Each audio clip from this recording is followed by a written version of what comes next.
part of the Tennis Channel Podcast Network. I'm Gil Gross with Jill Drucker and Amy Lundy. We have breaking news this morning, recording about 10-15 minutes after Novak Djokovic announced his withdrawal from Roland Garros due to the knee injury that he sustained.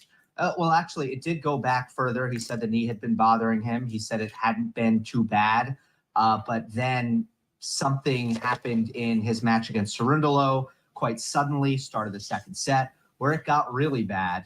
And then he ended up taking painkillers, combination of that and the adrenaline coming back, winning his fourth round match, but taking or undergoing an MRI earlier this morning. MRI results not what they were looking for, and Djokovic has withdrawn. So really awful news for Novak and the tournament. And of course, we were wanting to talk about the quarterfinal between him versus Ruud. Instead, Casper goes to the semifinal. Sinner becomes number one, but that was going to happen at some point anyway, just based on the math. So I don't really think that's a big part of this. Let's just start with Amy, what your reaction is to this. And it's similar to Wimbledon.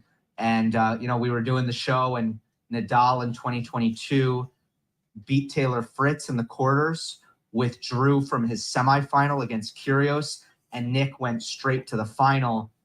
I mean, are there any strong opinions that you have on how this situation can be handled, or anything that can be done about this, or is it just an unfortunate thing?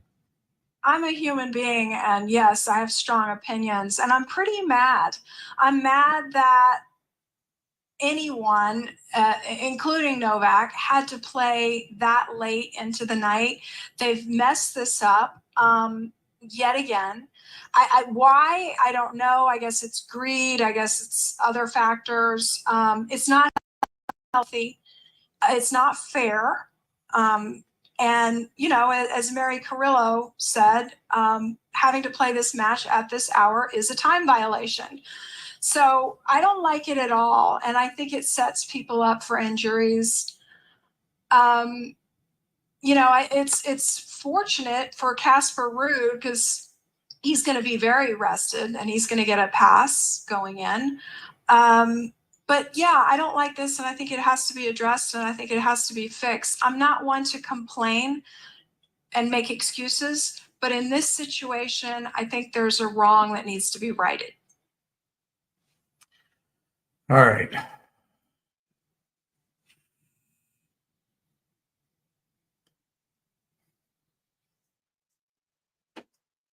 That's my computer. I'm sorry. It's very slow.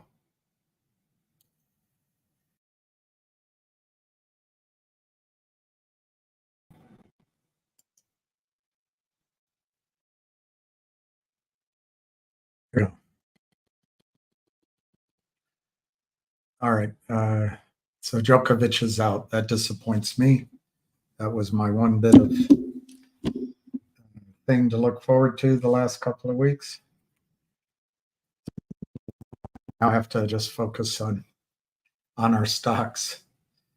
I'll try to get him on when he's available.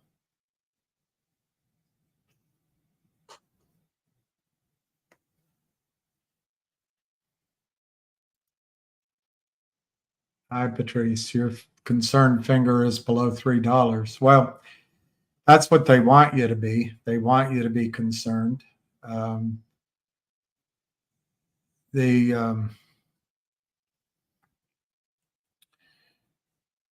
Every stock we buy, every one of them is, in the case of finger, it's Adina Friedman, who says it's okay at NASDAQ. It's Gary Gensler who says it's okay at the SEC. But the prime brokers, who are Goldman Sachs, Merrill Lynch, Morgan Stanley, Jefferies, etc., they allow hedge funds and their biggest commission clients and really shady market makers to enter orders with nary a question about, did you locate it? And are you going to settle? And so in the case of finger motion, I mean, we can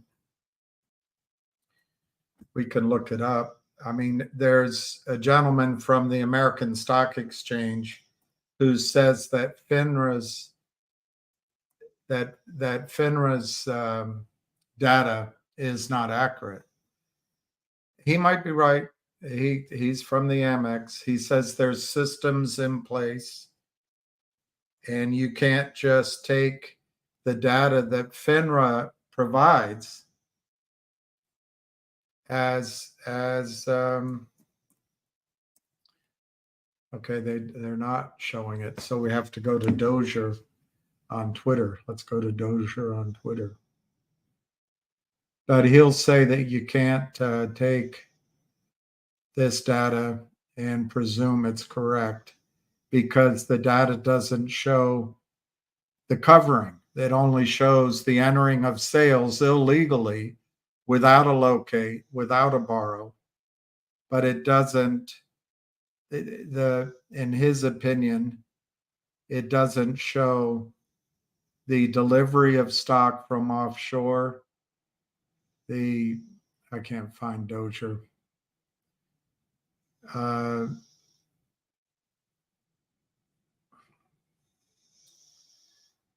it doesn't show the buybacks. I think he's wrong, but he's got experience. So his view is you can't trust the short numbers. I think the buying would show up in the price if there were any buying. But you got to pick your side of it, Patrice. Of course, I can't find the number for you now that I'm looking for it. So if I don't find it quickly, I'm just going to make my point without finding it. I can't find Dozier. I don't know how to spell Dozier. All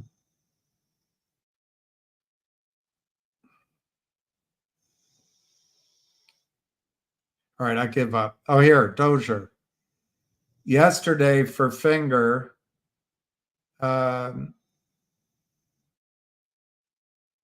of the 169 shares traded, which are mostly counterfeit, Patrice, they're mostly spoofing and crossing and in collusion. But remember, under Gary Gensler's markets and Adina Friedman's markets, it's okay for the big hedge funds and the loser market makers to cheat. Adina Friedman is so glad she's the first woman in her job that she says, hey, I'm going to cash my check for $2.5 million. It's easy. I deserve it. I don't have to do any work. I don't have to make the hard choices. I'm Adina Friedman. And then you've got Gary Gensler, who wants to be Secretary of the Treasury. He's not going to rock the boats because he knows Goldman Sachs controls the government. But anyway, if you assume that the amount of trades yesterday were 169,000, which I think is specious, 107,000 of those trades were counterfeit yesterday. They were naked short. Oh, you can't just look at that. That doesn't count when they buy back. Well, if that's what, and I'm not picking on you, I'm just tired. I'm so tired of hearing the apology. You spell dozer like bulldozer. I'm so tired of hearing apologists for this criminality. So, Patrice, one of the reasons Finger is under 3 is just outright criminality, and it never stops. I watched them sell 100 million shares in the span of 10 business days. I've never seen it covered. Now, Finger has, from benchmarks, who I think are criminals as well. Everything I say on this podcast is my opinion. and in my best judgment, two analysts, Fan Jing and Long Lin, for Finger a year ago, initiated coverage of Finger Motion with a price target of $5 and a buy rating. Their positive recommendation: one, Finger's long-standing partnerships with China Telecom, China Unicom, China Mobile, Chinese government. The top-up business is stable, etc. from there. Two, the company's growth outlook is set to accelerate in full year 25, which we're now in. We're now in it. The first quarter passed. We're now in the second quarter. The first quarter was March, April, May. So we're now in the second quarter of Finger Motion's year 25.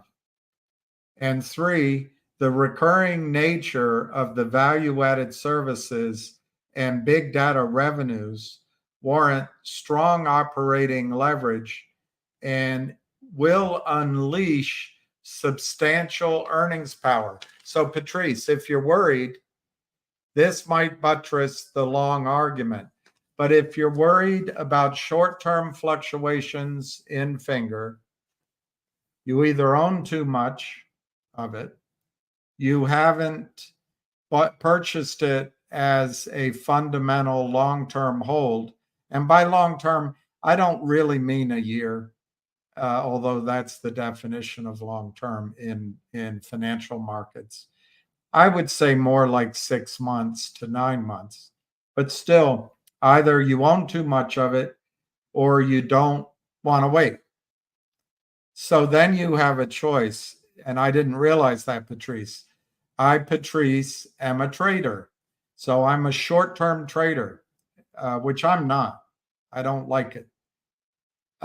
If you are a short-term trader, every single stock under $7, maybe $10, under 350 million in market cap, maybe 500 million in market cap, maybe $1 billion in market cap, every single stock on our Cromwell Cowell's over-the-counter markets, Adina Friedman's slaughterhouse of the NASDAQ, Gary Gensler's joke of supervision over the markets, every single stock that for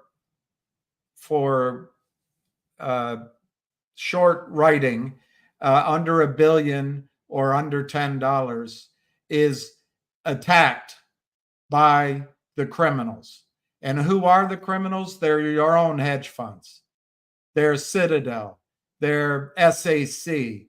They're BlackRock. They're the company that Adina Friedman used to work for, named after a hotel in New York, with founded by Steve Norris and a couple of other guys that had access to government contracts. Carlyle. And it's these big pools of money who they have $1 trillion concentrated. They can't get their returns unless they cheat. How do they cheat? They call up a guy like Jeffrey Lind, who's just a jerk. And they say, Jeff, we'll lend you the money to get started. We'll show you how you can do it. We'll back you with the attorneys. We'll back you on Madison Avenue. And we'll split it 70-30. 70 for the big guy, 30 for you. Go ensnare CEOs, go ensnare companies so that they sign up for toxic convertible notes. And you can call them, we'll show you different ways.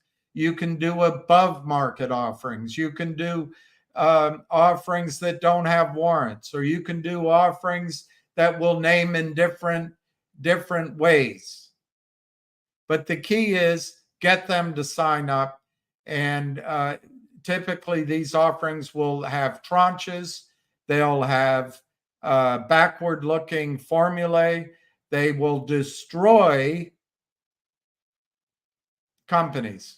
Now, Patrice, if you're an investor in MULN, MMAT, Vocal, HPIL, VNUE,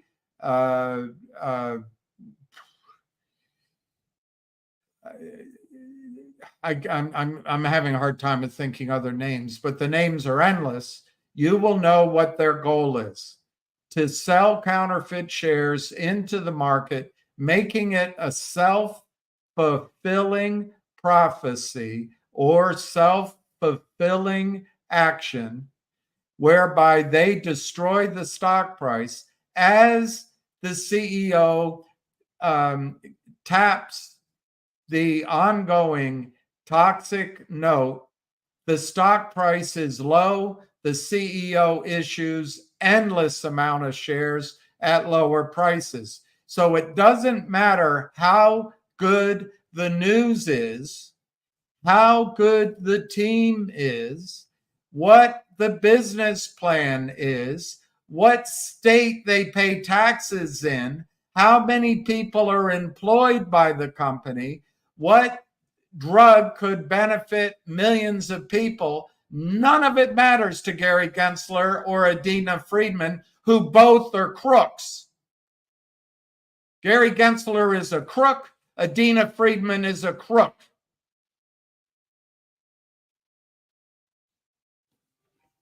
So they sell these down. Here's Ham calling. Let me just tell you, Patrice, though, in the case of Finger, there's only 50 million shares outstanding. Only 50 million. And they don't have to go back to Wall Street. They don't have to go back to Wall Street. Now, as you know, Patrice, since you're concerned with Finger, Finger has an outstanding registration statement for $300 million. It has the potential for several contracts to be announced.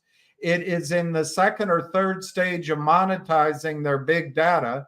It's in the second stage of monetizing their insurance relationship with Pacific Life Re, Munich Life Re, and one other one. They have Apple Care as China moves to 5G phones. 1.5 billion phones have to be upgraded to 5G. It is law that everyone buys Apple Care. Finger Motion is aligned with the largest warranty for phones insurance company in the world. And the only reason it's taking a little while, they have to build the kiosks and the storefronts and the trucks to collect the phones and replace them. They have the Netflix for Southeast Asia, 150 million users. They have the app for 450,000 charging stations for EV in China. They have the toll booth to online malls in China. They get a piece of every bit of that. They continue to be able to buy minutes at a discount and immediately sell out, making 5 or 8%, whatever it is, a low margin, but high degree of safety. There's rumors of big deals. So if you're concerned, Patrice, here's my advice. You want to hear it?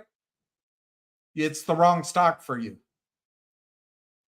You haven't studied the fundamentals. You don't believe in the story. You don't believe in it. Call from Andy. So lighten up. It's like every morning, your choice is lighten up or sell, buy more or hold. And you have to make that choice. Call from Andy. You're live. You dirty little devil. I was just going to put up a conference call, no William, because I can't get in touch with you. I'm ready to go, motherfuckers. Let's go. Well, they now know that you're ready to go. Your first question is from Patrice Smith. I am concerned Finger is below $3. Good afternoon, Ham and William. I am concerned too, but I'm not worried about it. This is complete manipulation. This is different than these other stocks because price discovery will come into effect. The fundamentals will kick in, and that's the difference. I said before, Patrice, right? Am I saying it Yeah, right? Patrice, yeah, she's a holder of Finger and other stocks. No, I'm just saying that I've said before, if this stock was 20, the shorts had a lot of wiggle room. They're running out of where they're running out. There's no room here. Where are they going? You know, I had my last $20 in an account. I was just buying up one share at a clip. They would never even let me take the offer. They would sell it to me on the bid side. So I knew it was going lower. I had money in the accounts. I just threw it in there. But again, this is something like we've always said that, you know, this is on the insane side now. Whoever's running this ship is, you know, listen, I got it. GameStop, they're taking, I told you, volatility is how these guys live. What they're trying to do in finger motion is to create volatility. There is no volatility, so they keep trying to push it down to create up and down. They need to open it up a little bit. They need to have some. So, you know, I expect a spike up soon, and they'll start to push it down. Then another spike, and those are the type of things they need. They need to get action, volatility. There is no volatility. They're just trying to create it. That's all they're trying to do. And I believe me, I understand where you're coming from, but if the company wasn't growing and doing the right things, I would be totally concerned. All right, so I went out and played pickleball. I just came back in. I wanted to talk to William because I felt good. And, you know, and that's, you know, that's how I feel. Let me just circle back. I want to jump to a couple of things and then I'll get back to finger motion. GDC. I'm hearing GDC is going to go higher than the other high, whatever it was. I don't know what the last high was. So GDC, ZJYL, keep an eye on, and if it starts to run, you know what to do. I'm upside down in it. You know, I was thinking about breaking even when it goes. Now I'm thinking about just letting it go. So that's all I know about it. I spoke to my buddy and I didn't post about GDC, but I gave you my opinion. I spoke to my buddies in Shanghai. And he said, Shanghai, the Chinese consumer is back. He says it's wild in Shanghai. Everybody's spending. It's booming, the economy. That's in Shanghai. It's booming. He's there right now. All right. So I also asked him about Bitcoin, and he told me Bitcoin was going to 150,000. William, you had a couple of people ask about that. 150,000 is the big boy's target in Bitcoin. I don't know how you play it, but that's what he told me about it. If you wanted to know about it, you know, I guess you could buy the dips, sell the rips in that thing, and you can play that. So I touched ZJYL, GDC. You know, I told you, my own opinion, GDC had to get back over $1. We're here again. But I asked about it, and he says he's here, and that's going to really make a big high. And I says, okay. You know, so I'm standing here watching like everybody else. All right. I posted about finger motion to the SEC. I said, what does a public company have to do just to go sideways, not even up, just to go sideways? The company rang the bell. The company had a new revenue deal. The company was profitable. Everything the company's doing, it was profitable year over year on that quarter. I don't want to say for the year, but they're getting close to the profitability.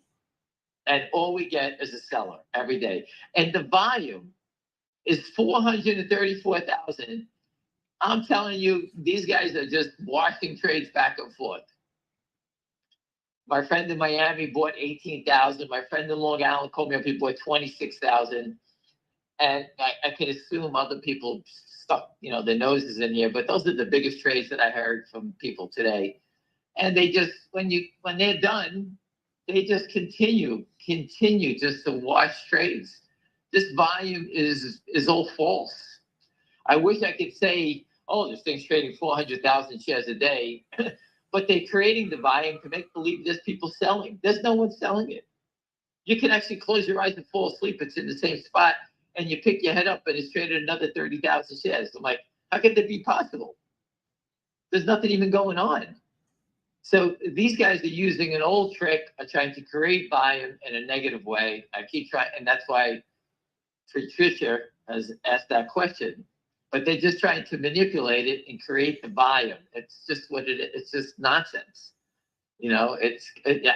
Put me in a court of law. I'm sure we can prove that very easily.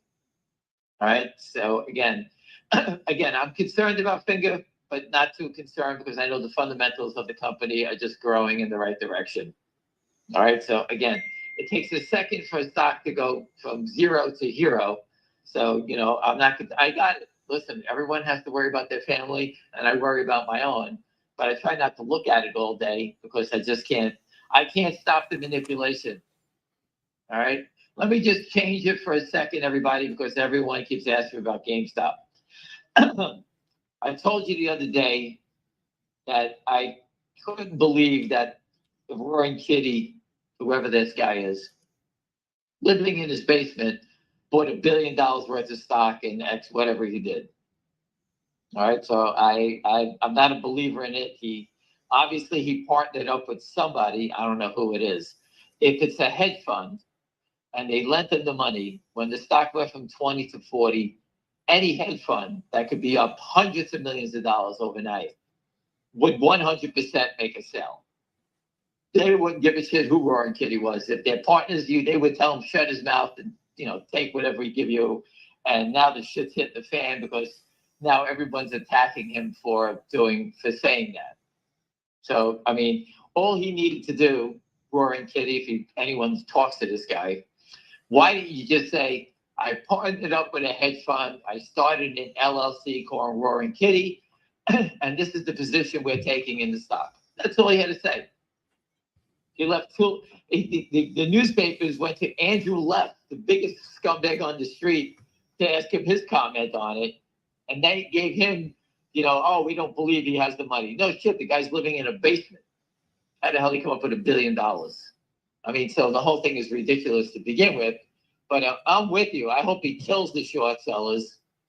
But as you can see, the SEC, they got the Massachusetts regulator looking at his trades now. You can't take on Wall Street by brute force. They're going to bring out anybody they can to stop this. I don't know who's going to be on his side. Seems like we're the only people that are on his side. All right, but they're going to, do whatever they can to punish people here. And, I hope everyone makes them a lot of money in GameStop. George Donahue is suing Citadel and everybody. Everyone, this is the most obvious crime. And from when I started, it was no one knew about it. Now it's so obvious. Everyone knows about it. And still, think about it. How does the government allow this to happen? Just like these guys robbing the U.S. investors at will. Just do whatever you like. Who's going to step up? The only person that's going to step up is Devin Nunes and Donald Trump, and they're selling his stock. I mean, that's how crazy this is. Now, those companies all are looking for fundamentals to build a story out to get to where they have to be. And it's a $45 stock. These are dangerous plays. Finger Motion is at the bottom of the barrel already. Where are they going? It's very different. Me and William both have the same feeling. The downside in Finger Motion is up. The company has a $5 revenue target by a brokerage firm, a benchmark. Give it a $5 target. And that's not even incorporating the new revenue that's coming to the company, the new revenue deals, the company ringing the NASDAQ, everything moving in the right direction. And yet someone keeps trying to manipulate it lower. I mean, good Lord, these guys are insane. And I don't think the street's going to be able to protect Lynn Partners. Yesterday, I had put Kristen Shaughnessy on the phone with a good friend of mine, and they both confirmed that Lynn Partners is not answering their phones anymore. My friend knows Lynn Partners, and he made the call. He couldn't believe it. I said, can you call him up? His name is Rich. Can you call these guys up? Because, yeah, sure. He called him up. He said, there was no answer. And I relayed it back. I also put someone on the phone, Kristen, that has direct knowledge, and they said that the GameStop 45 million share secondary was done covered by the shorts. They said the banks, just got the money and could care less, took their fees. So I answered a lot of questions. I wanted her to answer from different people on the street. And William, I just want to let you know, everyone I put her on the phone with had a potty mouth. They were filthy. And I apologized to her. I says, that's Wall Street. I'm sorry. That's just the way they, just the way they speak. But again, so GameStop, I hope it works. You're fighting major forces here. They're changing the rules. They're doing this, doing that. And the company has to build fundamentals. I told you that before. Ryan Cohen, they gave him the gift of the short squeeze. He raised $2 billion off the shorts. Short sellers lost a ton of money. And now it's his turn to build a company. The retail investors are putting up a mighty fight, but it's a tough game when it's all slanted against you.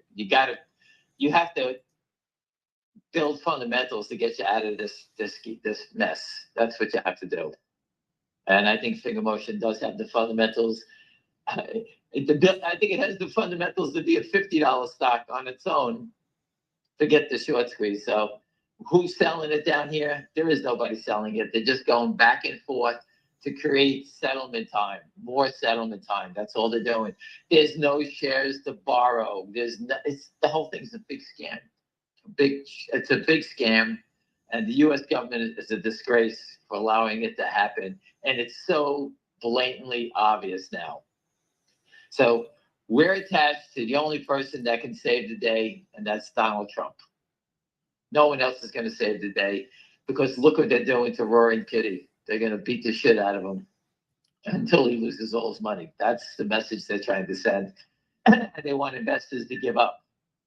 That's what they're going to try to do. Does it work? I have no idea. If you do want to play it, for those who are the GameStop crazies, all right, look at the cheap calls, the 30 calls. Right now the 30s for this week are still $2, down $2.50 for the day. Your break even's 32. All right, there's no volume in those. I don't see any volume in those are the 29s I'm looking at. I don't know what the 30s are at. I see the 29.5s are 187 to 217. The volume isn't big in the options. There's big options in the June 30 calls. They're $5. There's 7,000 of those, but for the most part, that's it. That's the biggest option play I see. There's a lot of puts of the 25s. So these guys are buying the puts. There's 11, almost 12,000 of the 25 puts. Even with the stock down today, the puts are down $1.51. So today's premium, you lose your premium day. Imagine being short the stock. You bought puts in the stock and the stock's down $1, and your puts are down $1.50. That's people don't understand premium. Also, you have to understand that. But anyway, if you want to buy GameStop, buy the 29s, the 30s, 32 calls, anything you get below $1, buy those. So you know what you're risking. You buy 20 of them at $1, you're risking $2,000. Close your eyes, and maybe one day it works. I don't know. But Wall Street is doing everything they can to stop this guy. The investors are doing all they can to try to fight back. Eventually, some politician has got to step up. They're doing everything to get this guy out of the newspapers, to discredit him. Everything. I've never seen anything like it. How could they not talk about what the real issue is, that there's somebody short the stock illegally? They don't even talk about that. Am I correct, William? You're correct. That is the focus of the problem. The only reason Roaring Kitty's actually doing anything, whoever that guy is, I forget his name, Gil, whatever his name is, the only reason he's doing anything is to combat naked short selling. Well, I guess it's to make money too. Well, listen, it's obvious that we're all in it. I'm not in it to. I'm in it to help change the world. Yeah, but I want to make money for my family. That's a good point. We don't win.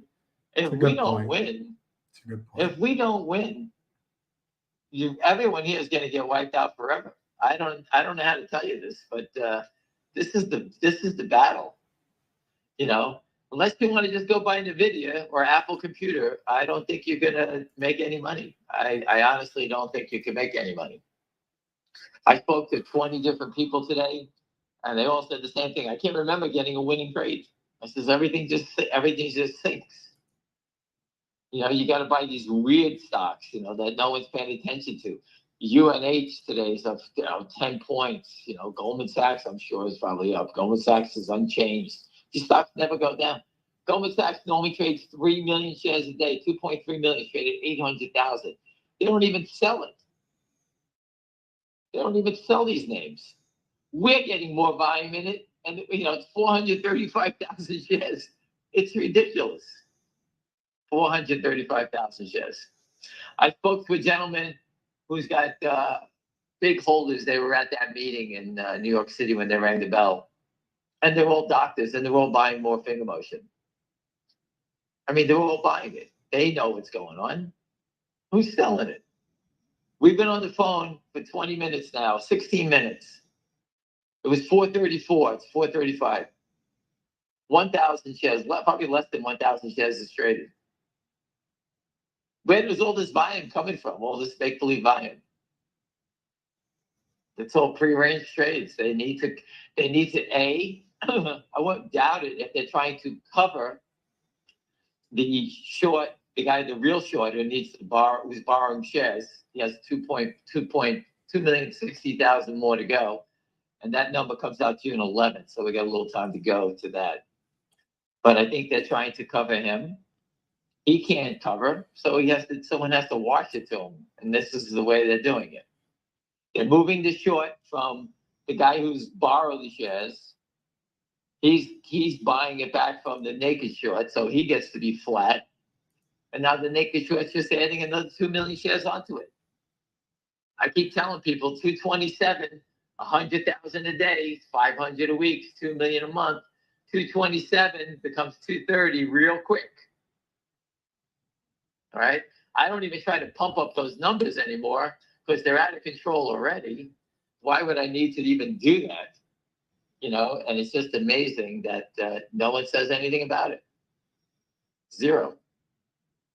Do you have any questions, William? Anybody? Yeah, there's questions. Dude, let's go. Can Roaring Kitty help with finger? I was told to contact Roaring Kitty a bunch of times. I don't know Roaring Kitty. And obviously someone had the same idea that shareholders wanted me to kind of reach out to him to find out. To get him to get behind us to use his name. Well, someone got behind him, gave him the money, and used his name. So obviously, I doubt he's going to help us out. He's got his own headaches now. Vin is pointing out that MLGO went up 500%. Wow, look at that. Yeah. Didn't hear that one. It went to 15 today. Wow. What happened? I don't know. It's a China stock, is all he said. Oh, is it? I mean, All right. Listen. That's a good point. Thank you very much. I'm going to try to look and see what it is right now. MLGO. I see it. Micro algo. So it's an AI company. Went to 15. The low was 4.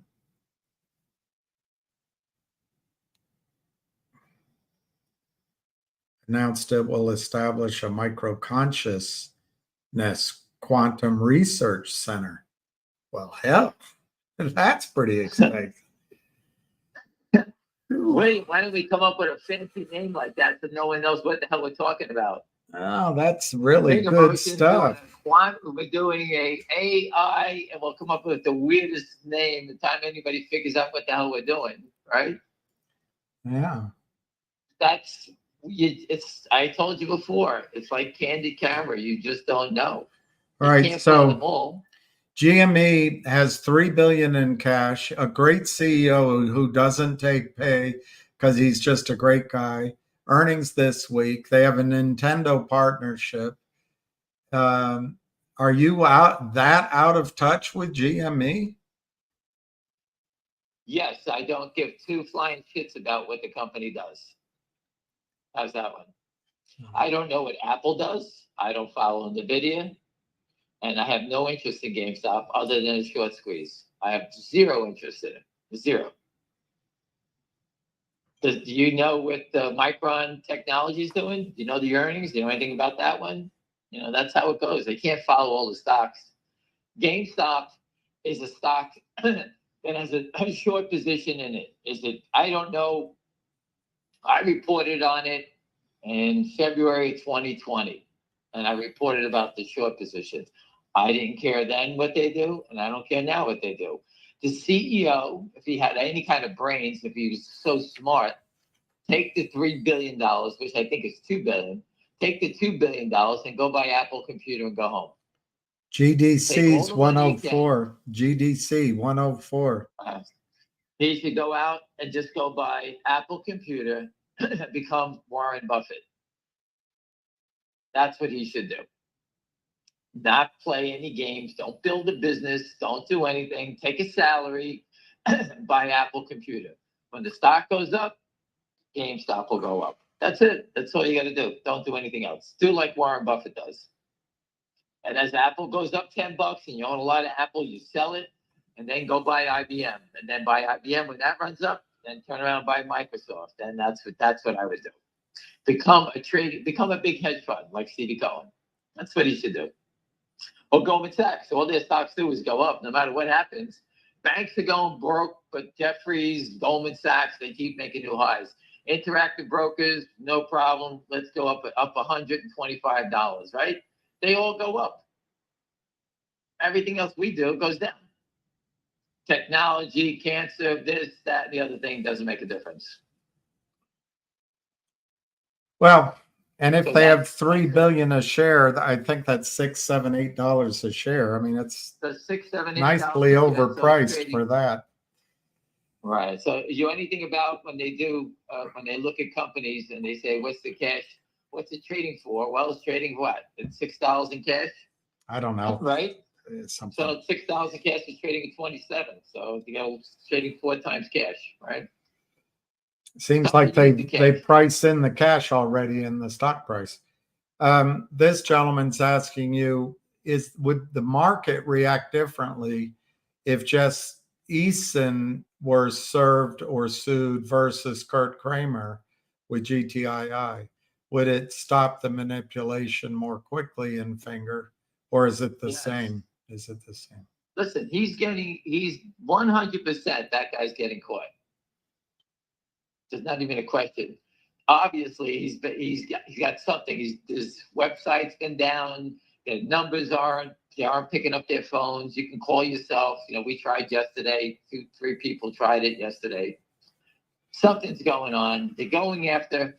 The SEC is punishing these unregistered toxic lenders. The reason they lend money and they don't register is because no one sees what they're doing. It's like you opening a bank and no, you don't have any license. That's what these guys have been doing. So now they're getting caught and they have to register and show everybody what they're doing. And that's what's going on. They're going to get fined, and that's what's going to happen here. And then they're going to go away.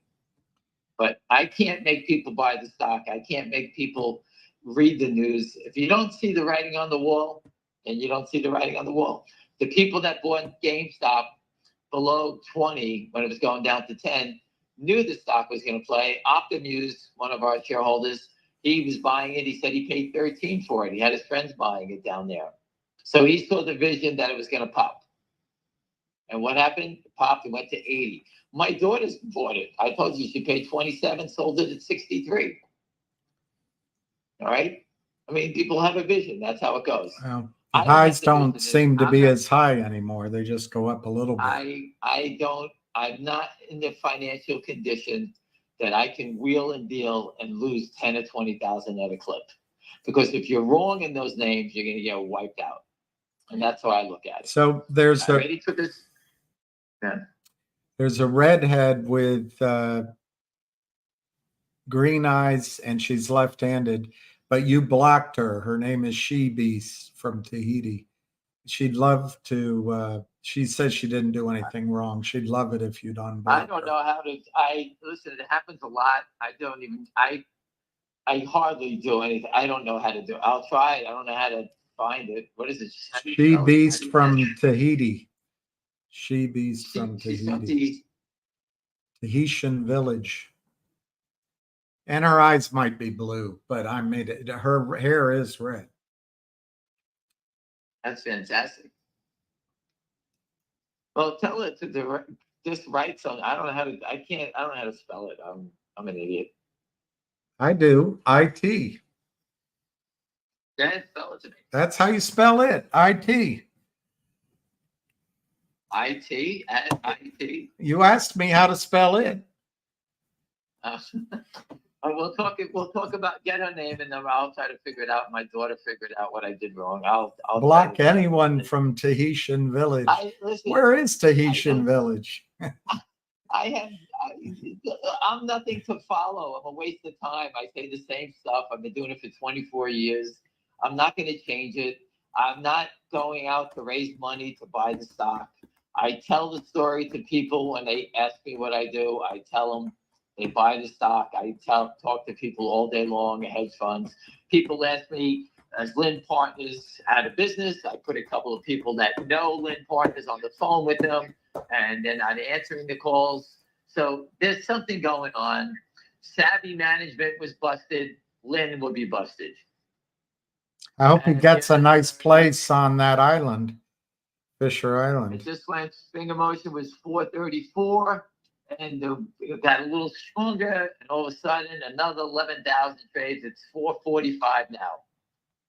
There was a bid. As soon as you see a bid, they wash it. It's frustrating. It's going to trade 500,000 shares today, and no one did anything. I can't figure it. It's like a joke. Like the SEC, wake your ass up. This is the stupidest joke I've ever seen in my life. It's ridiculous. They don't care. They don't care. No one cares.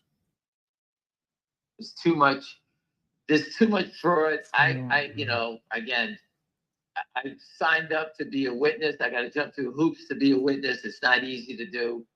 I mean, it's just insane. Witness, just show them the goddamn cover of Forbes. I mean, it's going on since 1988. If you don't want to see that, go to Chairman Cox from 2008, The Economist from 2011.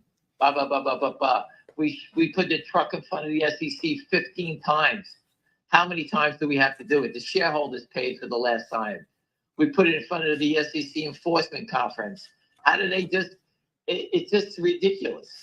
So it was just, finger motion was just 245. It's now 256. And there's always 100 by 100 and 10,000 trades again. So Patrice might have been onto something in the short run, but those are good instincts, Patrice. They are driving it down, but it's not going to stay down. There's no bad news coming. Listen, the bad news, there is no bad news. There is no bad news coming. If you look at my post on Twitter before, and I can tell you exactly when I did it. Give me 1 second, William. Patrice, hold on a second, Patrice. Hold on.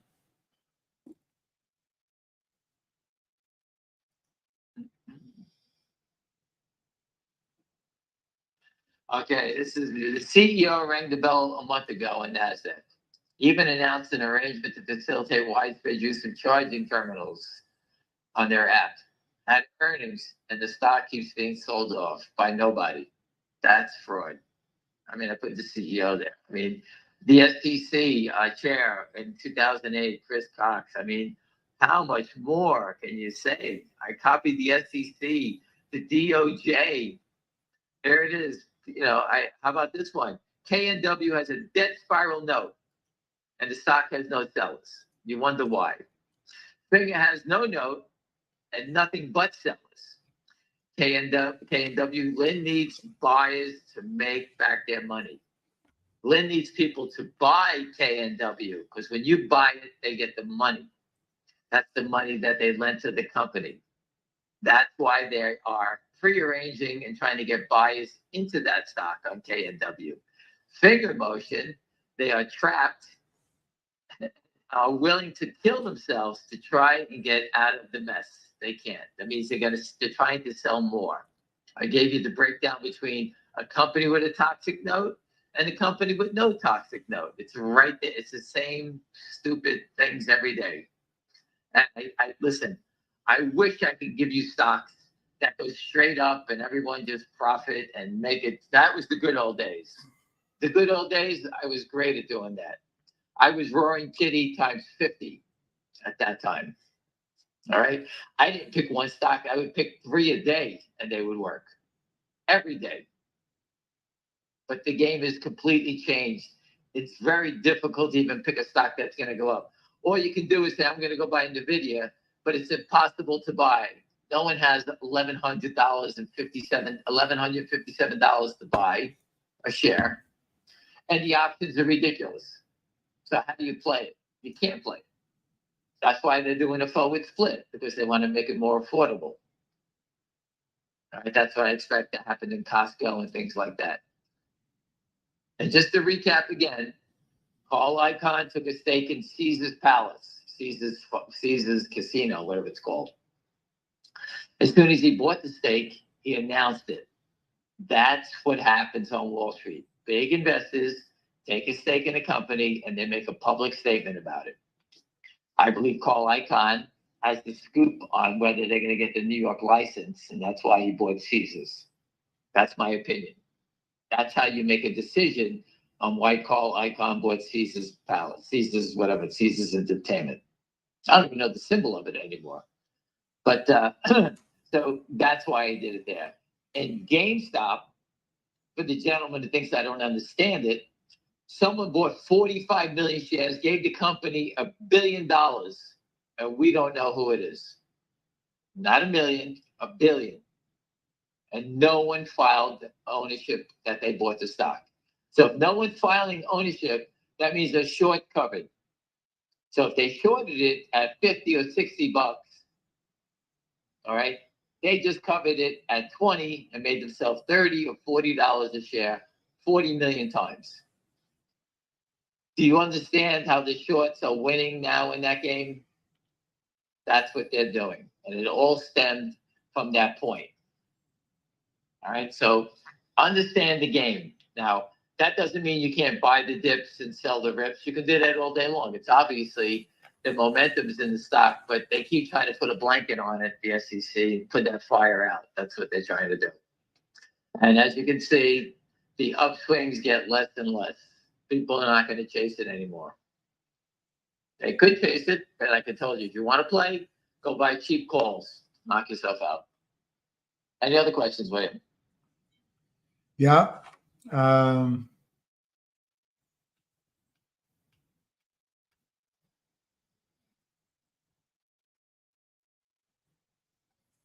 One person observes, Jason does, rather than if people change their outlook and buy on dips like today, you'd already be up. Today is a buying day for Finger. Could be. Listen, I'm not forcing anyone to buy. I'm just saying. Listen, that's how you're supposed to trade the market. Mhm. Listen, rewatch a new place. Again, I purchased the stock. My first purchase was December 31st, 2018. I paid $287. The company just got the top-up business. You understand? They just started the top-up business. Everyone got that. You're all on the same page, right? Right. The stock traded today at 272. It's got 36 million in revenue. It's going to profitability. It's got major partners. It's just announced a partnership on the electric charges. This, that, rang the NASDAQ bell, and the stock hit a low today of 272. I paid 287, December 31st, 2018. You tell me that's normal. I got in early, and I'm losing money. Does that make sense to anybody here? You're getting in now, and I got it. I've been here 5 years. 5 years. And I have to watch them manipulate the stock back to where I paid for it. And the company was a zero back then, just starting. Now it's a full-blown startup growth company exploding. Okay? And they're still selling it down. That's what I'm about. I'm here to stop that. And we caught the rat. It's tied to Lynn Partners. Check their phone records, check their bank records, check their bankers. Everything they've done is tied to Lynn Partners. And Lynn Partners has done the same thing to all these companies, the same pattern everywhere they've gone. And I'm sick of saying the same pattern, but it is the same pattern. For those who don't understand Wall Street, it's always the same stupid thing. If GameStop gets smashed down, what do people do? Traders come in and we buy the dips. When it pops back up, guess what we all do? We sell the rips. It's the same thing. There's not much more to it. I'm not buying the dip in GameStop and selling a derivative. We all do the same thing. I buy it at 26. I buy a couple of thousand shares of stock, right? And when it pops back up, if I make 50 cents on 3,000 shares, it's $1,500 in a couple of minutes. Do it 3 times a day, $4,500. You can go take a walk. I'm good for the day. That's what trading is about. I decided I wanted to invest and sit with a company that I believe that's going to be a player in the future. And what do I have? Manipulation. Endless manipulation. I could have quit and walked away. I could have quit when it went to 10. I could have quit when it went to 7, but I'm still here. I don't disappear. I bumped into William a couple of years ago, and he understood it. I taught him, and I met with him. I drove down to D.C. I met with him, told him to cut his hair, and he did. And we've been friends ever since. And if he didn't cut his hair, I wouldn't be his friend. So Stony Bones, you didn't sell any finger when it popped to 17. I sold 1,000 shares. I bought Vocal with it, CRTD with it. That didn't work out in the end because I didn't. It worked out right away, but I didn't sell when, so Stony, that's my story. I sold 1,000 at around, I didn't sell at 17. It went to 17, pulled back to 15. I sold 1,000 at 15 for me. That wasn't my whole position. You have to do it. Listen, we have to live. My tooth fell out of my mouth. What was I going to tell the dentist? Oh, sorry, I can't sell a share of stock because I don't have any money to pay you. Can I get an IOU? That doesn't how it works. This is life. We're not millionaires. We're trying to stay alive and hopefully hit a home run here. That's it. And we know everything the company is doing has been nothing but more than going in the right direction. That's all I see. I mean, that's my opinion of it. Everything I see, you get to see. People ask me the other day, do you see the filing? I don't read the filings. I read the press releases like you do. As soon as the news comes out, they start selling it down. Since the company, in the list, I put it up. I copied it to the SEC. What did we have to do? The company got a deal. The company's got revenue. The company rang the bell. Those are all positive things, and the stock keeps drifting down. How could it? What makes it go up? I don't even know what to say anymore. His friends bought Finger Motion, Nicole.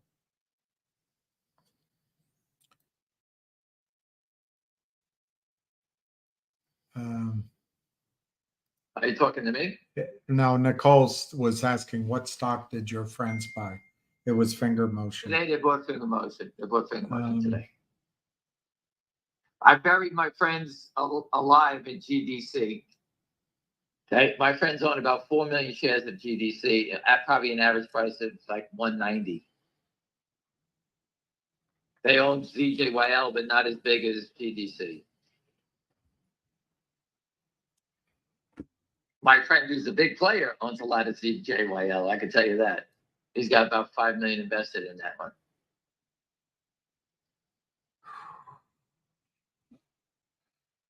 But I don't call up every day and say what's going on. And that's what I keep trying to tell people. When you go to these trade shows, when you make a bet on a stock, what am I going to go to the trade show to see a CEO for? What's he going to say? It'll be out in a video sooner or later, right? Why do I need to go to follow it? The only people who go to the trade shows are the short sellers. That's who goes. That's for sure. You saw them then, all walking around. Even while they're under investigation, they're walking around. They don't even care.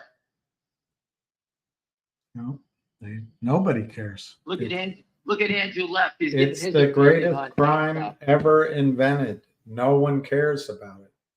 Right. It's the greatest crime. It truly is.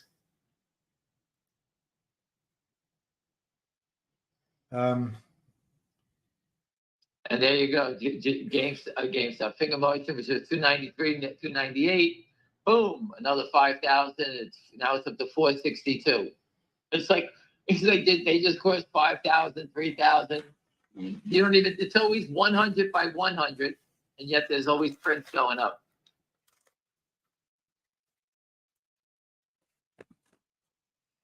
Just remarkable. It's remarkable to watch.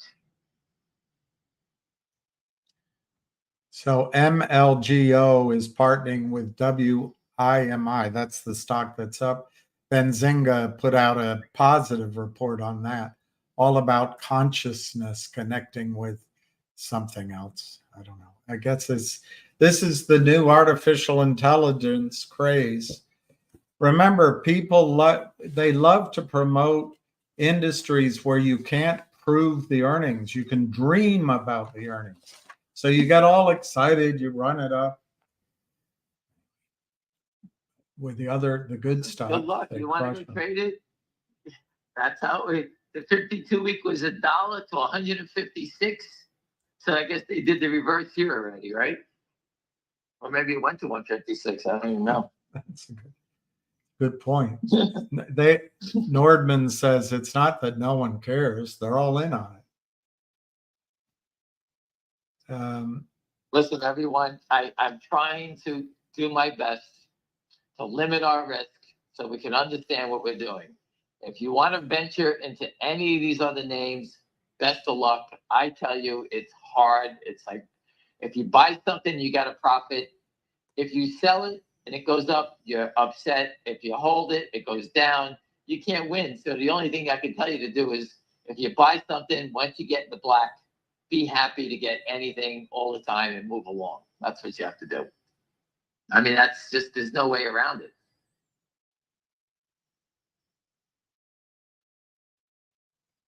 No other questions? What stock were you talking about at 462 just now? Were you? I don't know if you were. 462. Maybe you weren't. Because this guy thought you were talking about finger. No. We burned our boat. I think the volume in finger motion is the volume 462. was 462. It was 456. In a blink, it went to 462. So it was another 6,000, 7,000 shares. And the bids are like 100 shares, 200. There's nothing even showing. Right. So that just tells you that whatever they're doing, it's between the same two people back and forth.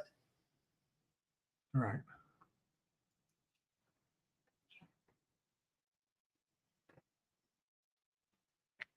Just watch the volume. It's trading. It's almost up to 500,000 shares today, of which I'll say 300,000 is fake. How's that from prediction? Probably more. Do you think Univest is still sniffing around? We met Univest at the party, William. Did you see Univest? Did you see the guy It's not standing there? my question. His question, are they waiting to front run? I'm answering the question. All right. Everybody. We were at a dinner for the company. They rang a bell on the NASDAQ. I was not at the NASDAQ meeting. William was. I was invited to come to the dinner. I know a lot of the investors from Asia. They were all there. The people I know for many years. In the corner was the gentleman from Univest. I went over, I shook his hand, and that was all. And we had the butter cake. That's what it was. I told him to try the butter cake. And I said, try this dessert. It was excellent. That was the extent of my conversation with him. Still overweight from that. And he's standing right there. So he's at an event with Finger Motion that was a month ago. I'm pretty sure that they're still doing stuff together. The guy was standing right there. So I don't know what they're doing. It's not, I don't know what they're doing because I didn't get a chance to discuss that, but I did meet the guy who's standing right there. What Do you- they're doing is not my business. Do you know John Eddy? John Eddy or Eddie John? I don't know. Eddie John. MVP chair says, tell you that MVP chair engaged John Eddy, MMTLP. Who was that? I don't know. Listen, I pray every day. I don't know I who have John friends Eddy in is. MMTLP. If you think GameStop is a crime, MMTLP is 100 times worse. They stopped trading, took everybody's money, and they let that guy from Virtue or GTS just walk away with all the money. Think about that crime. Just remarkable, which is how did the regulators? I don't even bring it up anymore because it's insane. Politicians, everybody knows it. It's like there's dead bodies everywhere. No one cares. It's their equity market. The only thing I can tell you to do is follow Nancy Pelosi. Whatever the hell she buys, buy it. Whatever the politicians are buying. They all got inside information. And they're going after Roaring Kitty, that idiot. The funny thing about Roaring Kitty, he said in the video yesterday, I still don't know what I'm doing. No shit. He doesn't know what he's doing. That's why someone funded him, and that's why they left this thing open now to be attacked, because Wall Street's looking for something to go after him for. And they sicked the police on him in one day. How's that one? One day, they sicked the cops on him. One That's the day most amazing they'll thing. sick the cops One on. day, we have a truck in front of the SEC 15 times.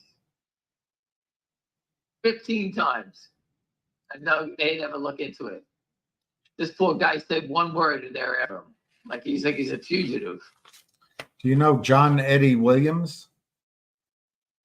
Tell me what he is. What does he do? I don't know who he is. Anyway, this guy contacted him. I really don't know who he is. Okay, so that video you just quoted is 4 years ago on Roaring Kitty. Oh, Roaring Kitty? Yeah. He knows what he does now. Okay. I'm not positive I doubt he it. does. I doubt it. I'll make a bet he doesn't know because I don't even know what I'm talking about. I'm doing it 24 years. You think that idiot knows? Not a prayer. Holo is up. Microcloud. That's another Chinese stock. It's not up much. Oh, 40 cents, 37 cents. that went to 100, that stock. I remember Yeah, seeing that. that's the one that ran the high of. Well, I told you, my friends in Shanghai said the economy is booming in China. So I don't know what all these Chinese companies do. So maybe that's the place to be. Find your own. I got my own. I'm upside down, and hopefully my turn comes. All right, Talat had a question. Let me see. I gotta find it. It's way up here. And I think it was an important one. I can't find it, of course, while you're waiting. There. If Lind is not answering phones, where are the shorts getting money to short finger? They're offshore. They're hiding it. So I'll put up a video again. You ready? I'm going to explain it to you nice and easy. Lynn Partners gives the company money. And in the document, it says, we will not short your stock. And the company says, oh, that's great. Thank you very much. As soon as you sign that document, Lynn has this cousin in a different LLC shorting the stock. Now, they could be in Paris, they could be in Rome, they could be in Portugal, Panama, you pick a spot. And that's where they're doing it from. So they're tied together because Lynn has the paperwork. And this guy is shorting the stock based on Lynn's paperwork, but he's doing it arm's length away. Now, if you think Lynn Partners is going to let some guy have control of all these sales of the stock and all the money, it's like robbing the bank. They're robbing a bank, and William's going to hold the money, And you're going to sit there and say, William, don't forget to give me my money when I show up. Sure you will. William will disappear. So these guys have their partnerships, whether it's a family relationship, and they keep them arm's distance away. I'll put up the video and I'll explain it again. And so you can read it and watch the video. Patrick Byrne made a great video. His guy, Judd Bagley, made a great video on that. And it's easy to see. That's how they do it. You just, William, take over for a second. I will post it so they can actually go see that. All right, give me 1 second. Any other questions? Well, Talat also is asking, why is it taking so long for the S3 to be approved on the dividend? Why do you think the SEC is taking their time? I don't think they are. I think that the SEC had to wait for the earnings, I was told, and the earnings are out, so you'll get approval. It's not a big deal. Okay, those are those two questions. I'm putting up how Lynn naked shorts. All right, so for the person, I can't remember whose name it was. Here it is. Talat. Talat, here you go. I'll make it nice and easy for you. So I'm just going to put it up there and you can see it in a second.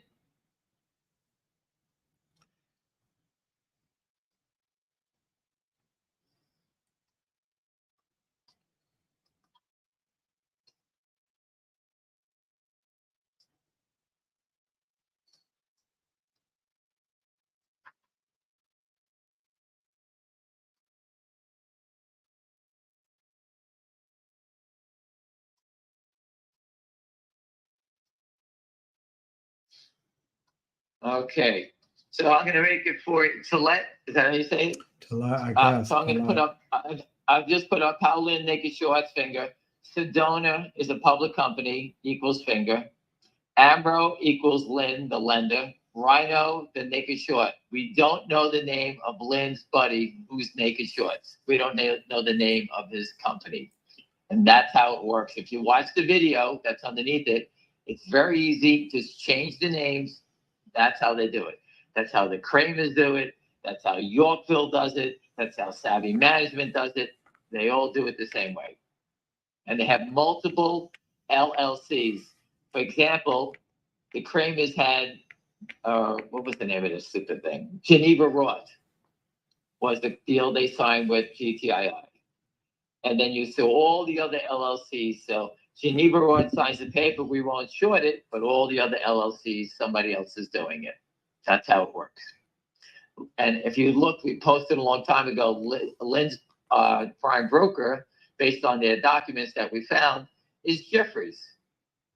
Just like we found out that GTI's prime was Alpine, that mess. Now we found out that Jeffries is Lynn's prime. And when Lynn goes belly up, Jeffries will take a beating on it.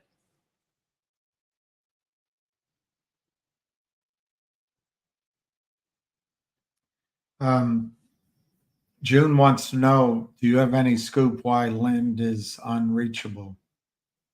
I do not. We tried to call yesterday. If you don't believe me, just send a text to on Twitter to Christian Shaughnessy. She was on the call with my friend. Now there's 3,000 shares of Finger to borrow now. It was 5, then 4, then 0. If you are long Finger, just don't lend it out. I don't even know where they're fabricating these shares from, but there aren't any. We traded 500,000 shares and there's 3,000 to borrow. Where are they getting all these shares from? It's ridiculous. 463. Now it's 92 bids, offered at 94, 2,000 by 800. It's 463. So in your mind, everybody, this is how you learn how to trade. Just memorize what I just said. 92 bid, 2,800, offered at 93, and the volume is 463. Then you can look away, do whatever you want to look, and then you'll come back and you'll say, okay, now we're up to 480, and all of a sudden there's no more bid, and whatever, everything changes. And that's how it works. You have to memorize the numbers. I'm having a Biden moment. I might have asked you this. Is there any scoop why Lind is unreachable? Yes, they're at the beach. I don't know. I don't know where they are. They're gonna get caught. That's why someone posted to me, Big JR or somebody posted to me that the same pattern happened when Alpine, just before Alpine was caught, everything was shut down. Their phones didn't work. Everything, same pattern.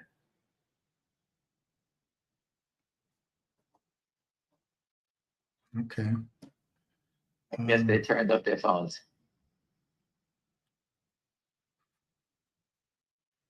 So wait, if I'm going to get arrested, I'm going to turn off my phone. I won't be reachable. How's that? That's how it seems to work, right? I made it easy. Wait, if you get arrested, please leave your phone on.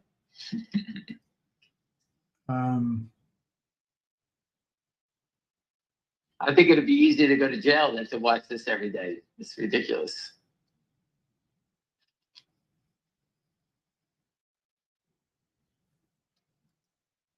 Yeah. Anything else?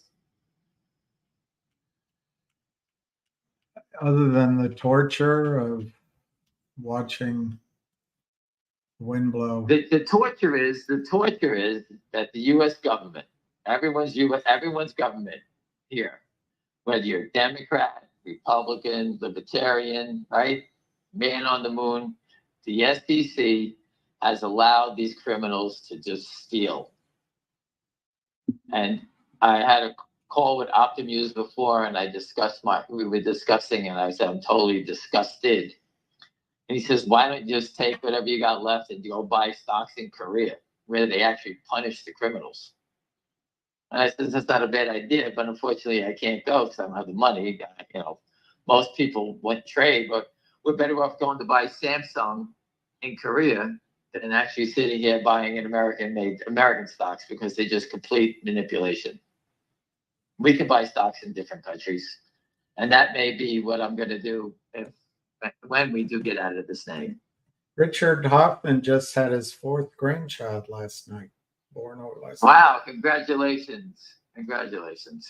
Everyone, this is a great man. Without him, we would have no fighting chance. He's doing his best to remove GTII, the management. I think it's going to happen. I can't see defending nothing. And when it does get the boot, we have plenty of good companies, and Richard knows those companies. For people that don't realize it, one of the biggest shareholders offered the CEO $1 million to leave in cash a while ago, and he did not.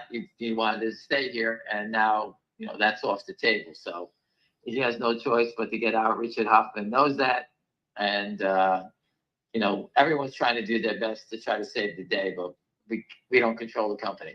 There's nothing we can do.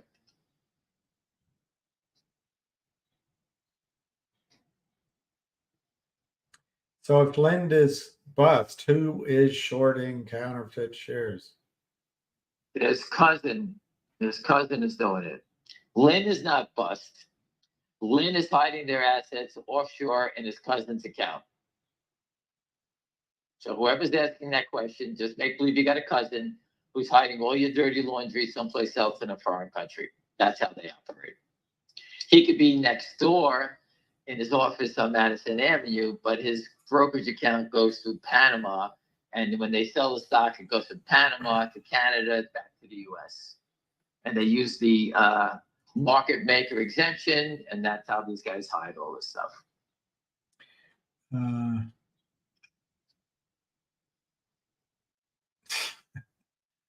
What's your winning strategy as you go into a pickleball tourney?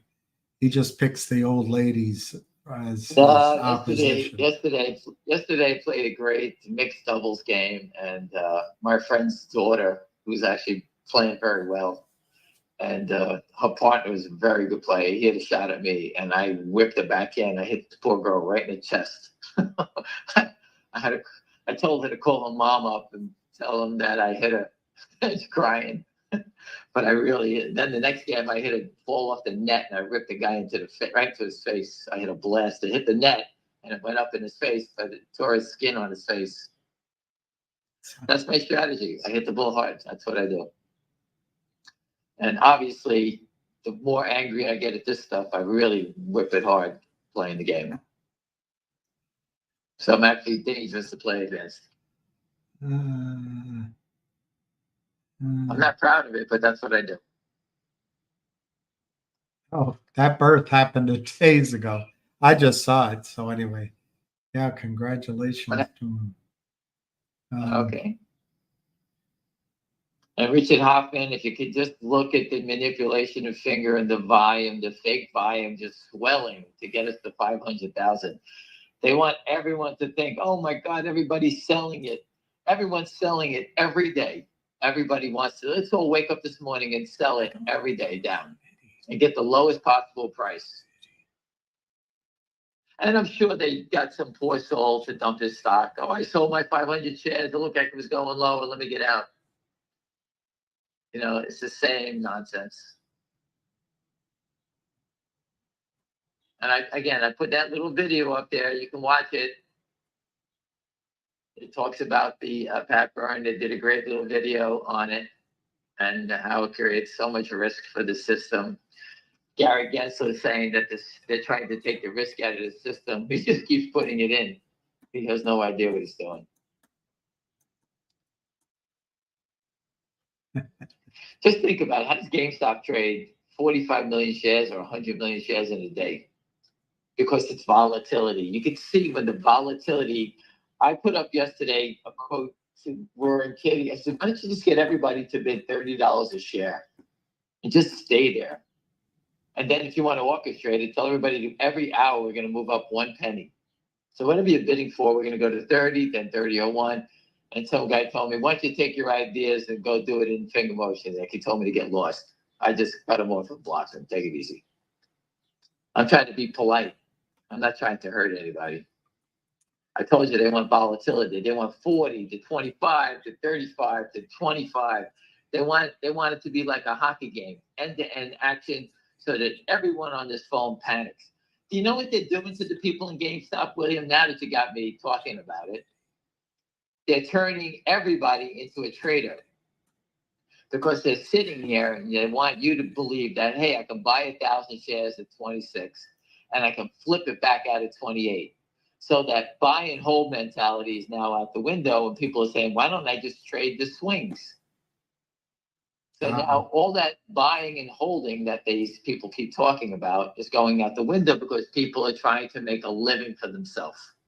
This is about making money for you and your family to have a better life. I get the whole diamond hands thing. We all want to hold hands across America. We all got it. But unfortunately, you know, my family needs my help. William's family needs his help. Everyone's family needs their help financially somehow. We all get these surprise moments where we need money, whatever it may be. And to sit here and say, I'm going to hold hands. I've told you, I've spoken to many people. One of them was a good friend out of Tampa who passed away during COVID. His wife called me up what to do with the position. I said, listen, sell it and don't pay attention and never invest again, I told her. That was the advice I told her. I said, John wanted to be here. And I says, I understand, but please sell it. Go enjoy the rest of your days and don't think about it anymore. And I hope she did it. And her husband was a tremendous fighter for us. Tremendous.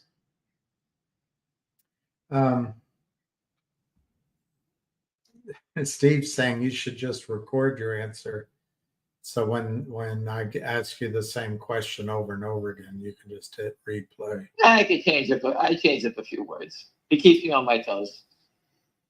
The one thing I would tell everyone here, and this is a great point, when you hear me start to change the story or change my words, then you know I'm lying. But I say the same thing and have been saying the same thing for 24 years. You can ask me a question. I don't care if I'm drunk, falling over and sleeping. You can wake me up and ask me that question. The answer will come out the same. It is like a recording. All right, so it's the same thing. I tell you the stories as I see them from United Airlines 2002, Business Week, to The Economist 2011, to Leslie Bonney's report. I posted that up for Kristen Shaughnessy, I posted that for her. Leslie Bonney, for those who don't know, was a economist, a professor that was hired by the SEC to do a white paper on naked short selling. And you should try to Google it, Lesiboni. I posted the comments from the SEC. Someone put the comment letter on there. You can actually see that on Twitter. And she was fainting. That's how bad it was.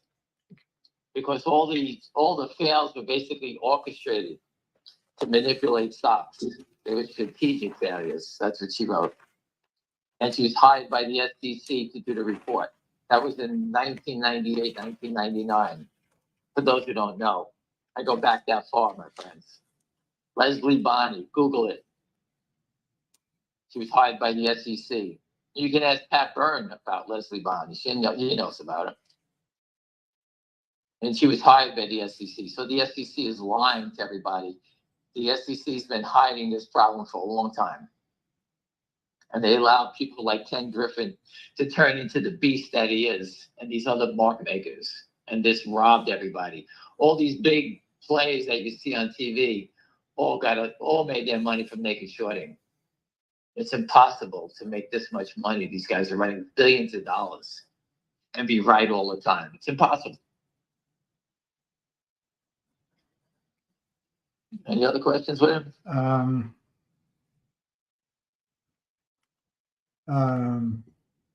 And the finger motion volume is now 470,000. It goes up like the national debt with no trades. Wow. Ordinary Angler has so MVP chair, do that. And I'll get it to him. Ordinary Angler called Comer's office, and then he called the oversight committee, and Ordinary asked, when are we getting a hearing or a subpoena? And he said, subpoena. It's going to be a subpoena. But he wouldn't say when. That's interesting. I guess it's a subpoena for the data, I would guess. How does any government agency still allow this to go on? I don't know how they let it go on another 2 minutes. How does someone not walk into the SEC with their team of people, with their lawyers, and say, okay, I got a camera on you. This has to end. This is just ridiculous. It's just, you're robbing from everyone. Every family, everyone. Couldn't care less. Maybe the same person. No, it's the same person asking about Wes Christian. Wes Christian is the long ball attorney. I mean, he's here for the long game. He's going elephant hunting. That's what whale hunting, whatever you want to call it. He's looking to make billions of dollars. That's what John O'Quinn did. He was after tobacco companies, and he killed them for billions of dollars. He's not looking for $100,000 settlement. He's not here for that. Wes Christian cannot force the short squeeze. He wouldn't even know how to start a short squeeze. That's not his game. His game is to find. He summarizes this in pretty good, easy to understand language. Down in Texas, we call it stealing. He gets it. If he looked at the tape, he couldn't understand it. He's not a stock trader. He wouldn't understand it. That's not his game. He's looking for angles to get the discovery. That's how it works. Get the discovery. It's amazing that lawyers have to get the discovery to see how many people own the shares of a public company. These brokerage firms have nothing to do with the public company. Think about that. What does stock settlement have to do with a public company? Nothing. How does the brokerage firms control? It's the tail wagging the dog, as they say, right? The brokerage firms control the dog. That's the tail. They have nothing to do with it. They have nothing to do with their technology, what they do, management, nothing. but yet they control the whole game. I just sit here quietly watching the volume up to 473. Just trades go off in the middle here. You know, I assume some people are buying it. I got it. But it's just amazing that there's no movement. If you take the 600 shares, there's always another 600, 200, 100. And when you stop buying it, whether you buy 3,000 or 4,000, when you stop buying the 3,000 or 4,000, they offer it lower. That's all they do. Mm-hmm. There's always a seller. It's like a tag team match where they keep tagging. We're just one person in the ring, and they keep tagging. It's never-ending amount of people keep fighting for them. That's all it is.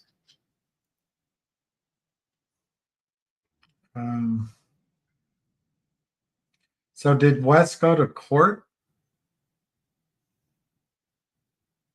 Wes is an attorney. I'm sure he goes to court all the time. I don't know what he's referencing to. I have no idea.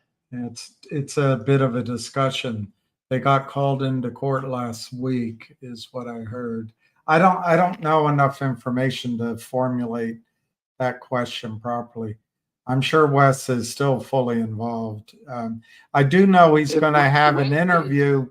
Wes is going to have an interview with Junk Savvy on her space call. I don't know when, but he's going to have an hour-long interview. So I would get those questions into Junk Savvy. Sunday, Not Legal Advice is having a YouTube with Junior, Curtis, and somebody else. I forget who. So that you should tune in Sunday night for Listen, all this Grandpa, Not Legal Advice. Right. Everyone's doing a great job educating. I love it. And this is all great stuff. But again, time is a killer. Well, he's still involved, right? He's still involved. Who? Wes Christian. Wes is going to have a beer down. Listen, when Wes gets a settlement, let's say he gets a $300 million settlement from Morgan Stanley for, I'm just making it up, for Northwest Bio, which I know he's suing for them. He gets a $300 million settlement, right? Right. What do you think the brokerage firms make him sign? That he can't speak about why, what was the outcome? Everything gets sealed, correct? Right. Wes has many sealed documents. He's received a lot of money. 100 million for Taser, for this one, for that one. They all settle out of court. Once you get to the discovery, they settle. Wes and the public companies take the settlement, and that's the end of it. It's sealed, and it goes on. That's it. That's how it works. Mark Bazile is doing something different. He's attacking it a different way, which is interesting. He's going at it a different way. Mark Bazile is short term. He's looking to help the shareholders win their money. He's helping to help force the issue, squeeze it short.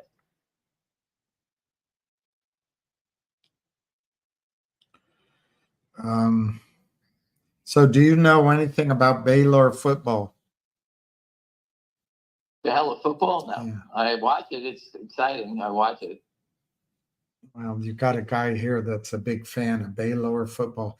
He wants to talk with you, so I told him to send me an email, and I'll try to hook you up. I'll talk football all day with them. And the Florida State plays at SMU this year down in Texas. And if I had the money, I would fly down to go see it. I would love to go down there, but I can't just waste the money flying around. I wish I could. He'll fly you there. He wants to take a picture of you in front of the scoreboard.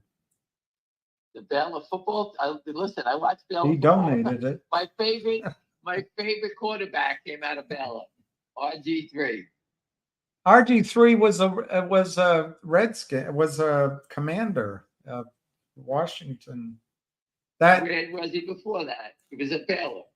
But our coach was, I can see the face of our coach. Once they broke his leg. Yeah, he put him back in the third quarter, fourth quarter.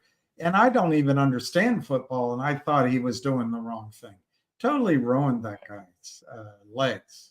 Well, that's what they did. They ruined his legs. Exactly. And he's a great guy. He's a Yeah, he was a great guy.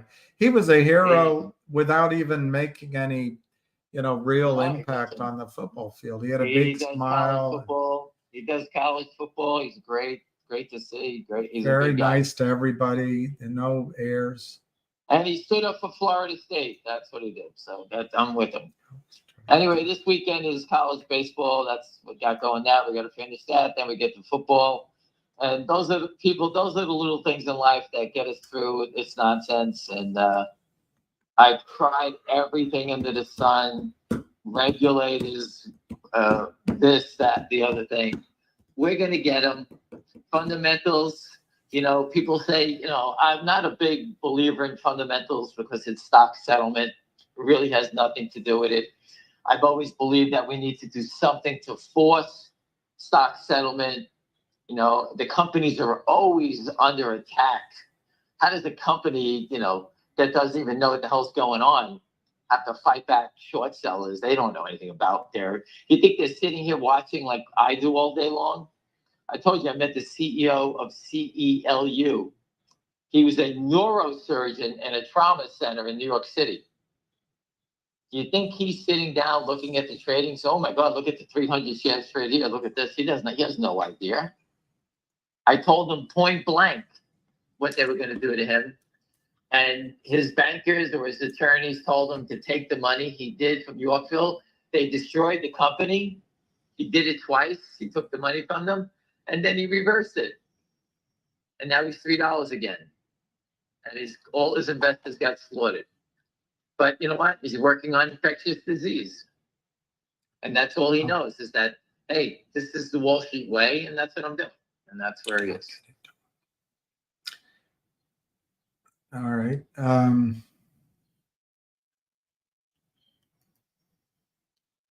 questions about Chucky Schwab.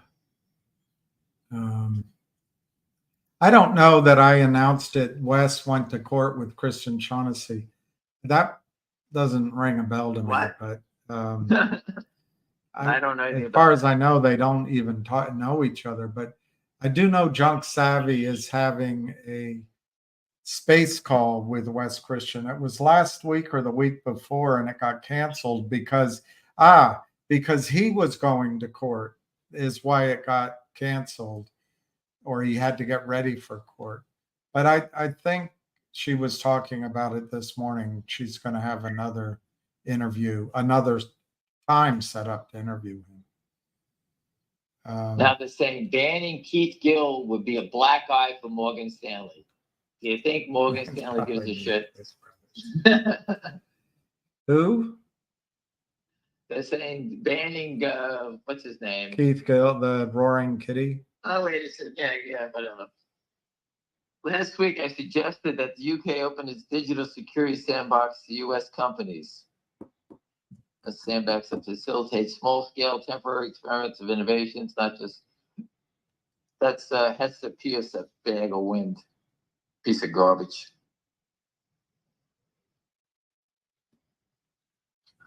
She posted that she wanted people to visit her in Tampa. Everyone sent their messages. She blew off everybody. What a piece of trash. Complete nonsense.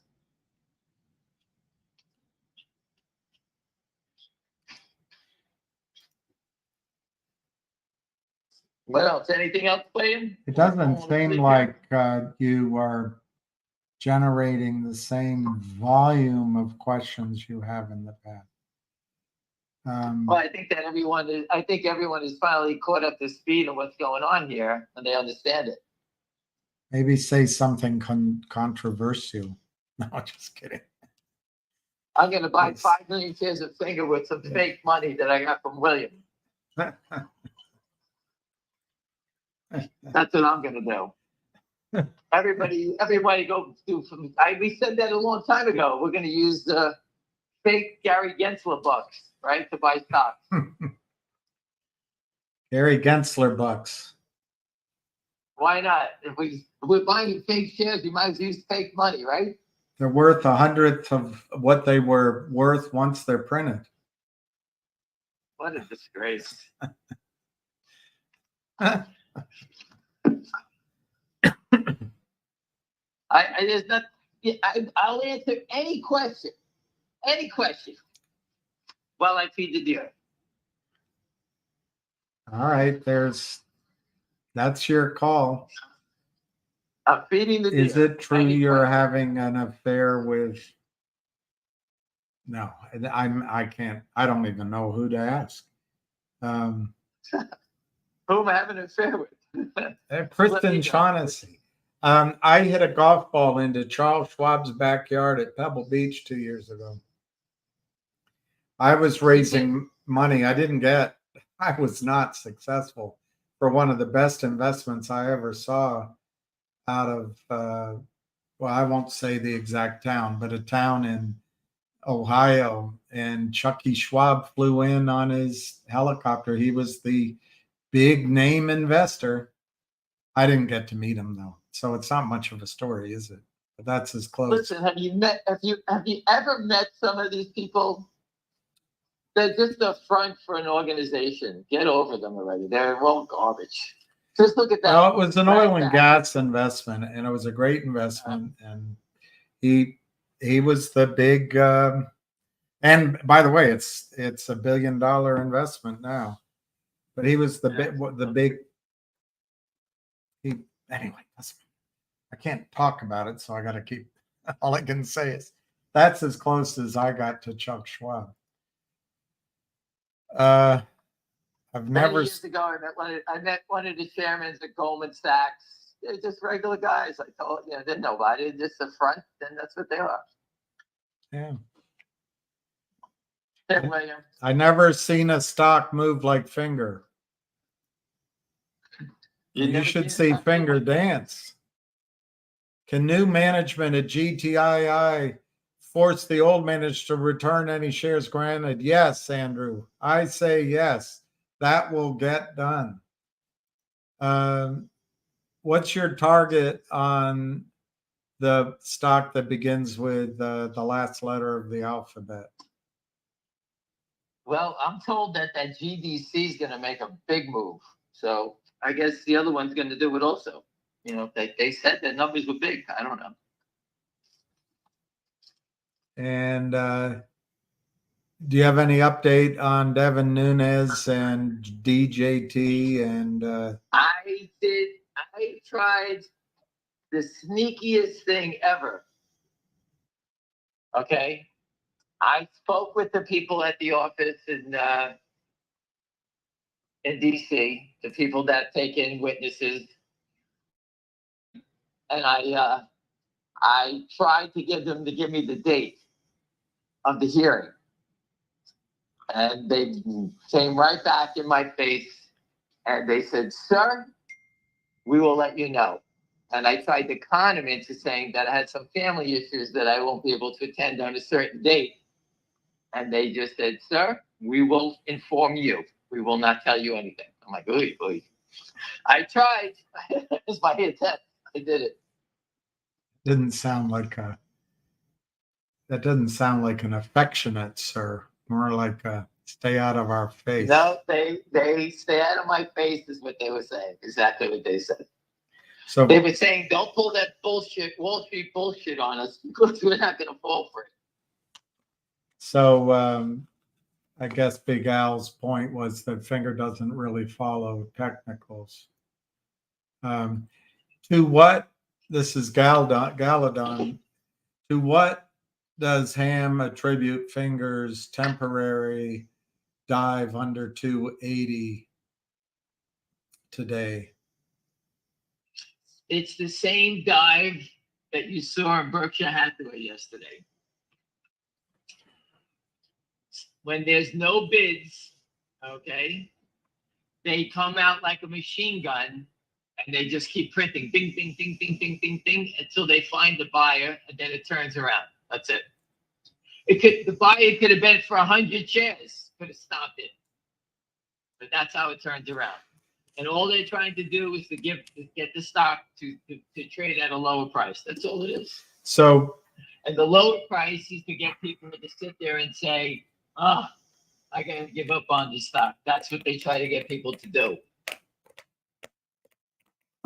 So Patrice pointed it out earlier in the call that it was breaking under $3. I was a little bit, snippy, I guess, in my answer, but she had a good instinct that it was going lower. And so I don't have a concern for it, but I'd see it more as an opportunity to add to your position. But you're never going to buy a stock at its lowest price. You're never going to buy the stock the day before it runs either. It's just frustrating. Oh, that's not true. I bought many stocks before they ran. I did that. I would actually be. I know, but you were on a trading desk where everybody was Right. cheating. I mean, sharing very intelligent, We were cheating. We were cheating. You're right. using very intelligently gathered information. Wait a second. Tony Brentel's got $2 million to buy. Oh, okay, great. Go buy me 25,000. And then all of a sudden you see the $2 million to come by, sell it up 50 cents, 20,000, and that's how people made money. There you go. I don't understand this question. Many Man-U credit unions. I did see today a headline that credit unions are buying banks. So the mighty have fallen. Big Alabama Listen, the thinks. banks, people are over leveraged and they just let it go until they all go bust. The people that do these things or get over leveraged, they get busted, they should go to jail for what they're doing. That's just the way it should be. But they get rewarded for taking these wild swings. Yeah. What was the gentleman from Alabama saying? He's just saying the stock MLGO, which we already talked about. He thinks that's going to run from 5 to 15. It did it. Didn't it do it already? I don't know how high it went. That's what it did today. But he's saying he thinks it's gonna go higher. Yeah. So I'm a believer, and I hope it does for you. I am a believer. I like to buy stocks on my terms, and I don't believe in chasing them. So even if you gave me this great idea, MLGO, and it's up $5, and I got it, the momentum looks like it wants to go, and I agree with you, but I'm here to play for the long haul, and I'm not looking to roll the dice and do that crazy betting. I've seen too many people you buy those stocks, they run up, you make yourself $3, $4, $5, and the next 7 trades, you lose $2, $1, $1, $4, $3, and you say, wait a second. I made $4 on a stock that ran $50, and I lost $8 on stocks that just got whittled apart left and right. So what we do is we don't let our winners run, and we hold on to our losers. That's what everybody does. So what I like to do is buy them where I know I have the least amount of risk to the downside. And that's the way I like to play it. So I like stocks that have a little downside. All stocks have risk, but have a big upside. That's what I look for when I play. And so I went and bought GDC at 50. So buying it at 350 or 340 now, or my 180, my friends, is worth a shot because I know someone who's smarter in it. I'm not happy about it. We didn't pick the bottom, as William said. We're involved, but we're not picking at the right spot. Finger motion. The company is proving to me that it's worth holding on to because of their fundamentals. It will change. The short can't hold it down forever. So if it's another 2 days, a week, or 3 weeks, The biggest thing is for a long time. the biggest thing with Finger, they already announced they're not going to raise money down at these levels, and they don't need to go back to the criminals to raise money. So if it takes a quarter longer, 2 quarters longer, they're not going to dilute the shares at these fake share prices. Benchmark has a target of 5 smackers from a year ago. Right. And now the company's 100 times better than it was a year ago. They went on the record. That's all we can go by. They didn't make that report. They did. So on the record, they're telling you the company's worth 5. All right. So who's selling it at 280? I don't know. Someone has a report at $5. The stock should be around $5.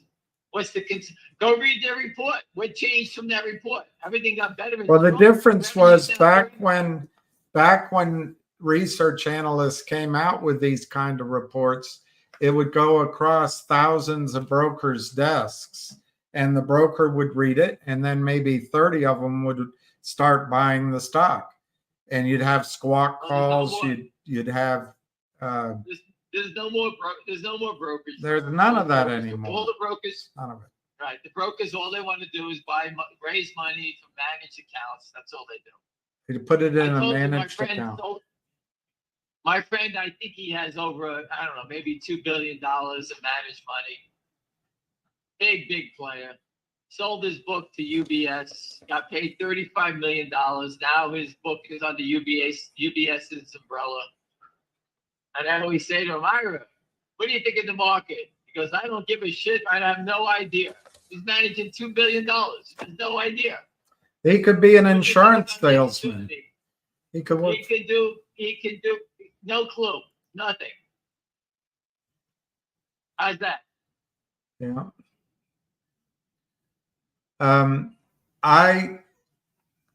Kamal's asking, do you think the GTII CEO could sell shares to the short sellers before we got rid of him? It's always possible, but I think he's already being sued, and he'd have to be really careful if he did something like that. Yeah, I think there's so much heat around the stock, and I think that he has to tiptoe lightly. Whatever he's doing, he's being, I don't think he can do anything. I think he's handcuffed, and because if he makes a mistake, he'll be hung. That's what I do think the shorts have done various things over time with GTII and might still be because of, when the stock was, I don't know, 8, I did a calculation. I think they were down $1 billion. That's a lot of squid, even if you go to an all-you-can-eat restaurant. That's a lot of money, $1 billion. They don't play this. They don't do this as nice guys. They're here to win. They're here to throw elbows. They're here to destroy us. So. Just look what they're doing in GameStop. They're using everything. They're sending the police after a guy who said he just told everybody his position. Whether you like it or not, the guy's got a position. But what's the big deal? He's telling everybody like Carl Icahn did. Full disclosure. Right, it's full disclosure, but yet they want to hang him. They didn't even give him a year. They gave him 1 day. They're out there going after him now. If that doesn't tell you there's a problem, nothing will. Yeah, I agree. And let me tell you this: the story's out that the short sellers may be extinct soon, right? Because the investors are taking their money away from the short sellers, knowing that they can get wiped out on like the teachers' pension fund or Michael Jordan and GameStop. They got crushed, right? Right. It wasn't just the guy from, I forget the name of his company, who got blown out of GameStop. He was running money for people, and they got wiped out. The trade is to the long side now. The short side. So hedge funds, short sellers are throwing up their hands saying they can't, if the government's going to tighten the rules, we have to go on the long side, no more short side. Now, I know we all want to see it yesterday. I got it. We all want to see it yesterday, including myself. But the wheels are turning. And this is going on. You gotta remember, the short selling stuff has been going around since, 1929, whatever it was. So the shorts have been entrenched for a long time. And now we have to smother them. So that's what's going on. The devil sold Eve an apple. It's been going on a long, long time. Let's see. A lot of people saying hi. Gates admitted he had a big short in Tesla for years. Are they going after him? Oh, Bill Gates? Yeah, he said that a long time ago. I heard that. Jasmy coin. I don't know what the Jasmy coin is. JASMY, but there sounds good. Listen, people, there are so many things to trade, invest in. When you call William up, and you tell him about a coin or whatever it is, give us a little story about it. We have no idea. I'm not sitting in front of a computer studying this anymore. Before, I would have probably known about 90% of the things you're talking about because they're stock screeners. We'd figure it out. I'm not sitting in front of a screen. So when you do it, we want to hear it, but tell us what it is. Let William read it so we know what the hell it is. Maybe if you got one person to look at it and they can make money from it, that's great. I hope everybody can make money. But I don't have time to explain things. I don't even know what they are. We don't know what they are. All right, so Big Al is saying, look at MLGO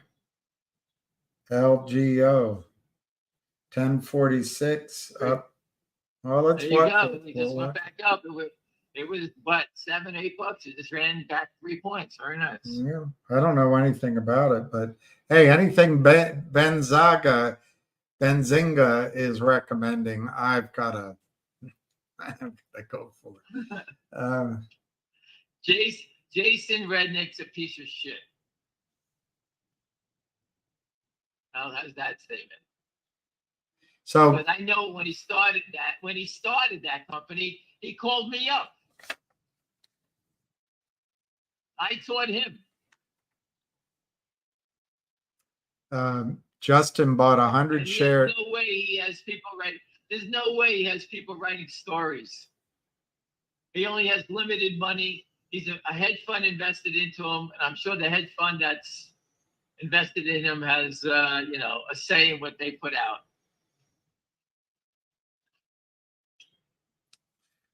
So Jason bought 100 shares of Finger at 281, which is a good thing, right? If they're washing unlocated shares, it's just another nail in the coffin. I think so.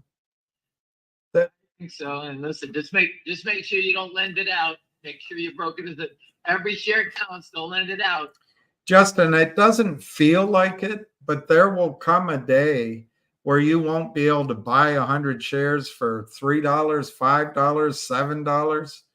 And that's just the thing. When they turn, they don't stop. So you kind of are left adding to your position and dealing with doubt. And, Patrice, I think, clearly sensed something earlier in the call when she said, as she's concerned, it's going under 3. It did. But this is just false. It's all false. I wish I could say to you, hey, do you know how many times I've been in stocks and we heard, hey, be careful, there's a big seller. And I'll give you an example of a big seller. I bought one time 35 million shares of Campbell's Soup. 35 million. As an institutional broker, I put it away. Was it on sale? And the seller was First Manhattan. And Pat Byrne talks about First Manhattan. Very prestigious money management firm. You can Google it, First Manhattan. And I used to have to get my quotes from the New York Stock Exchange. I would call the floor and say, how much is for sale? 200,000. I tell them I'll buy it.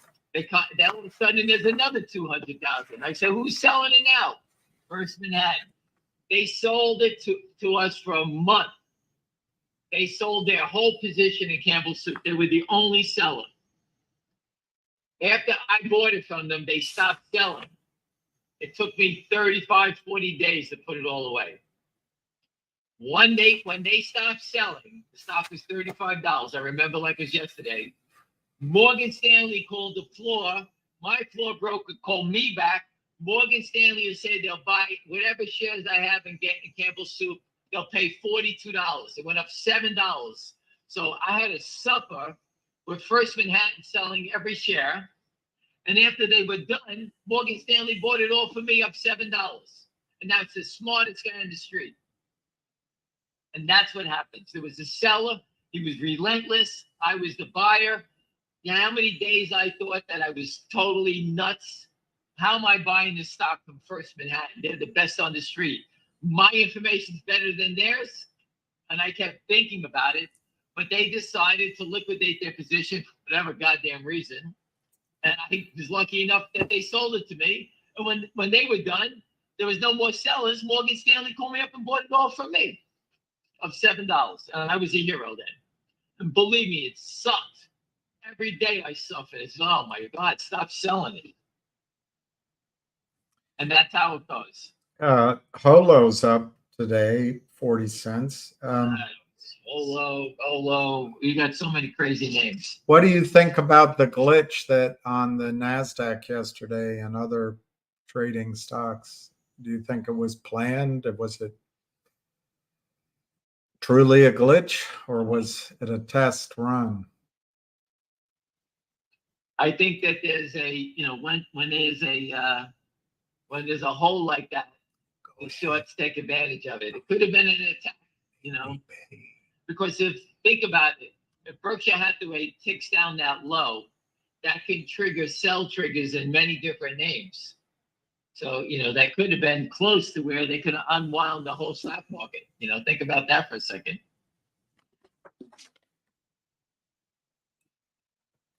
All right, I'm going to write down Jasmy coin. I don't know anything about it. Jasmy. I can ask about it if it's I can ask my buddy. JASMY, Jasmy coin.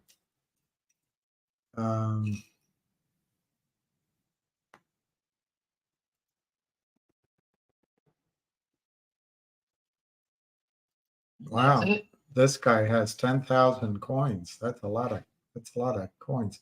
I so much wish I had bought Bitcoin under $1 when I was thinking of it. Keep an eye on that GDC. I don't know when it's going to go, but keep an eye on it.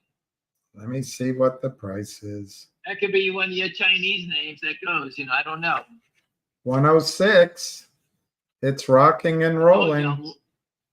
I'm long and wrong, but 104 by 108, and it seems to be going in the right direction.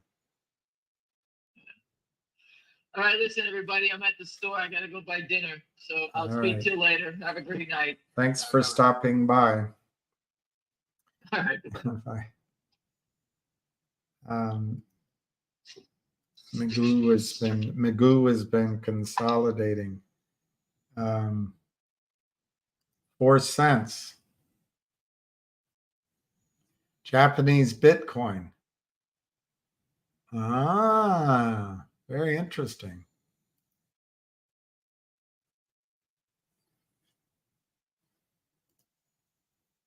Partly the yen is down, isn't it?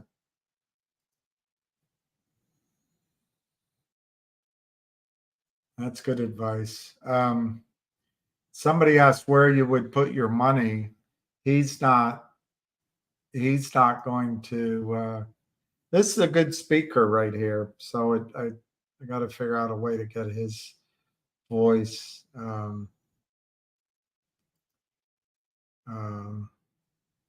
Yeah, Scott, a lot of people are buying. Where's the selling coming from? It's all counterfeit. Lind has never done it. See, Jeffrey, Lind is the front. He's just a lying, conniving. It's his clients behind him who are paying him kickbacks. I'm telling you, the whole thing, you cannot insult these people. You can't shame them. They're just into it up to their necks, into the slime.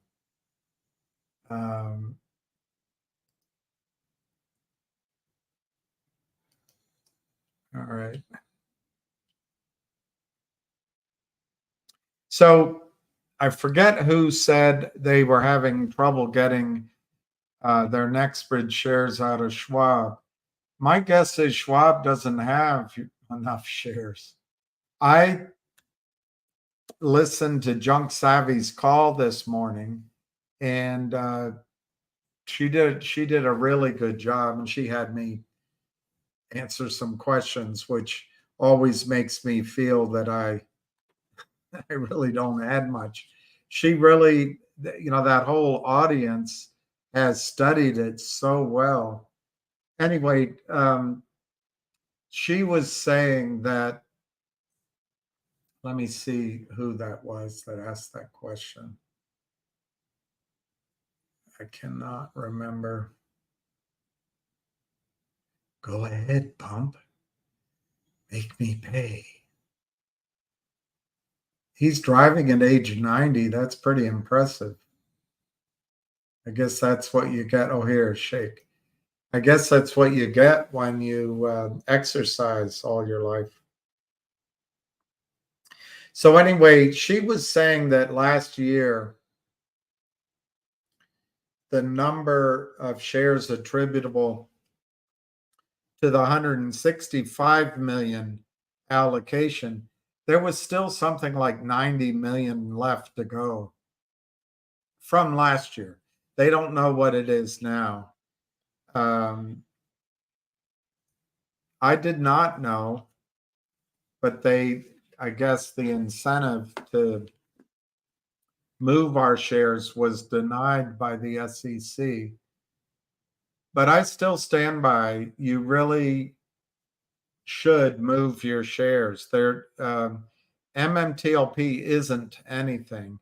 And by not doing anything, we help the shorts, I think, because they when they talk to Congress, they can say, oh, they can get their shares. There's no problem. And the idiots at Congress don't really look into it. By the way, I was really impressed with Marjorie Taylor Greene for, I guess, the first time when she grilled the science. It must be tough to be the science. You have to follow the science. Let me show you something while I have your rapt attention. Well, I got to move shake. I've got to move shake. All right, I'll look into why there's a difficulty there.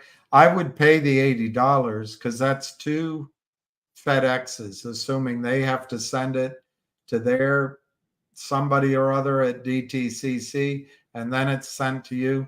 I think $80 a deal.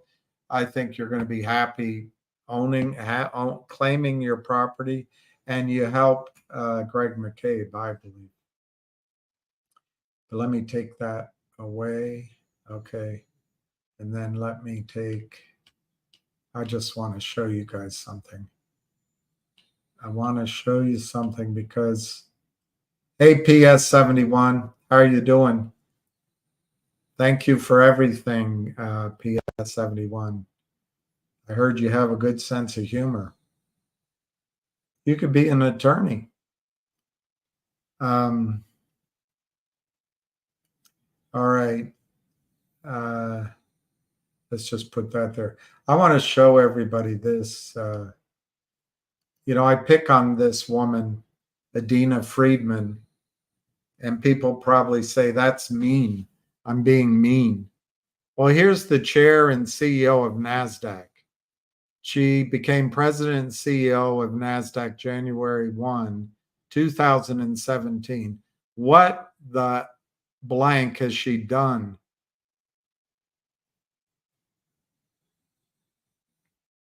For 6 years. What has she done? And she's the chair of the board of directors. She brings more than 20 years of leadership. What? And expertise. At what? At what? Not protecting CEOs, not protecting shareholders, not just one thing, settlement. These are laws that are on the books since 1933 and 1934, and the practice predated the laws, but not Adina Friedman. She has expertise. Wow, expertise. She's credited with significantly shaping NASDAQ's transformation into a leading global slaughterhouse for exchange. Wow. She did something significant and she shaped it. Wow, what a wonderful leader. With technology solutions across 6 continents. She's like a Wilbur Smith novel. Wow. Just the sheer breadth of this woman. And you can't read it here. Prior to being named CEO, she was president and chief operating officer. And then she worked at Carlyle before. But what I want to call your attention to, this is what happens when you get chicks running things. Men do it too. They're just as bad. But this softness that we have across our institutions now, men and women. This is Adina Friedman's mission statement. Let's just see if it means anything. Let's see if it inspires you.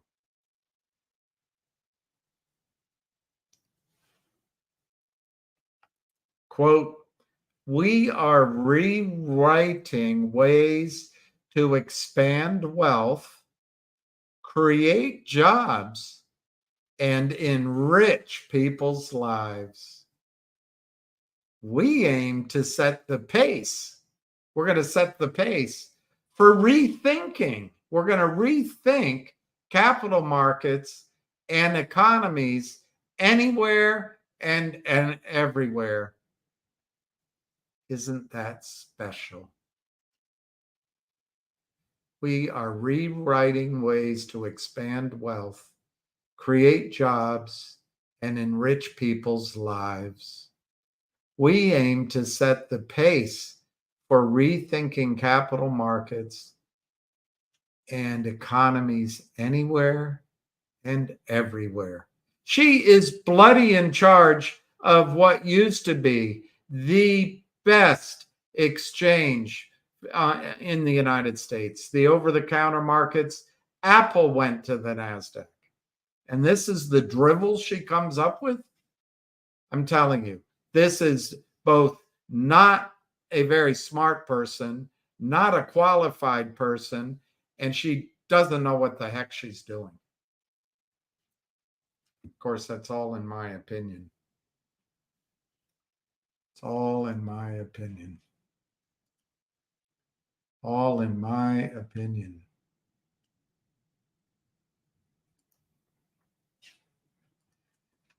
Called on Schwab yesterday to check out my last batch of NextBridge, July 12th, and they were delivered. Jason, I think it's great. I think you guys should do this.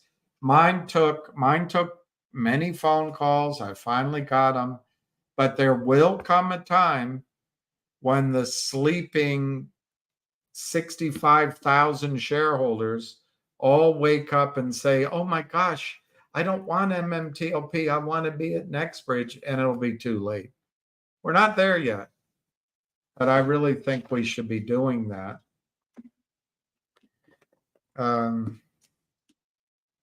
I don't know if I read these predictions to you, but do you know the technologies that are coming and the shorts just destroy because they're all young white men. They're young white men that Maxine Waters has no problem with. They're also mostly from certain narrow places of worship up in New York City. But They're all white boys. It doesn't bother Maxine Waters. So here's the Great Age Reboot. 14 seriously semi-serious predictions for 2050 and before. They're quick to read. Of course, my eyesight isn't so good. 1, you will be able to replace body parts except for your brain, which I don't think it'll help Adina Friedman or Gary Gensler or R. Charles Cromwell or Cook. You will be able to replace body parts, except your brain, using your own stem cells and 3D printing. But they're killing these companies. 2, many, maybe most cancers will be cured. Not survived, cured. 3, we will regularly see people live to 150 years of age. 4, the average retirement age will be 75 years or older. 5,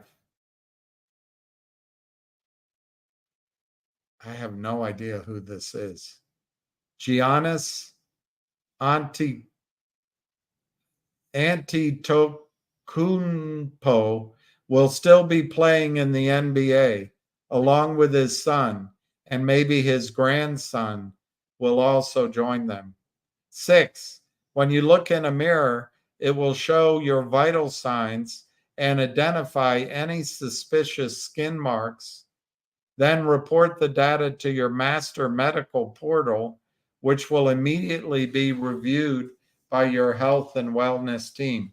7, as part of your annual physical, not only will you have your blood tested, but you will have an annual fat replacement procedure, brown fat for white fat if needed. 8, the Supreme Court will consider whether the laws passed by Congress regarding medical advances that bring children into the world through scientific and mechanical means are constitutional. Beakers, I guess. 9, headlines will be filled with claims that the wealthy and healthy boomers are tired of supporting their millennial children who are now in their 70s, the millennials, and are still asking their parents to pay their phone bills. 10, housing will be much more communal. Large buildings featuring private bedrooms and bathrooms with communal living spaces.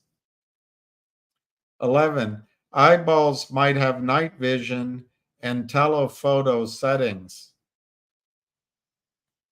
12, we will be excited about old age because we will be much healthier every step of the way. 13, through cell and gene manipulation, we will be able to create newborns to our exact specifications. Every boy will be over 6'2". And 14, will eat anti-aging tacos.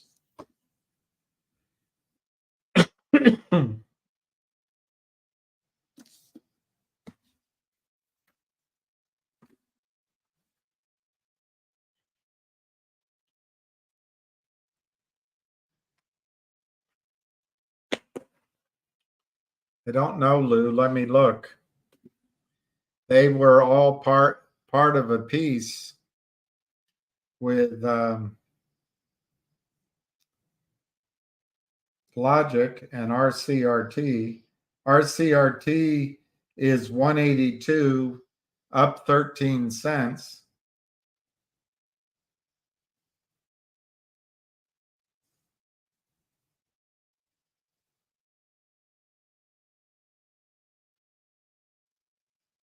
I don't see that it stopped trading. It just isn't trading.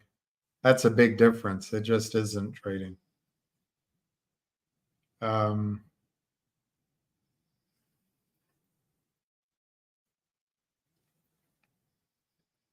Somebody just sent me a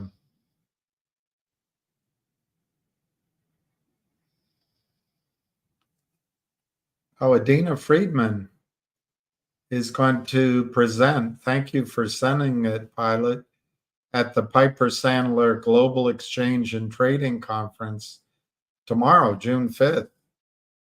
It's going to be webcast at NASDAQ's Investors Relations website, which is all that she's good at, is investor relations. She's not good at settlement.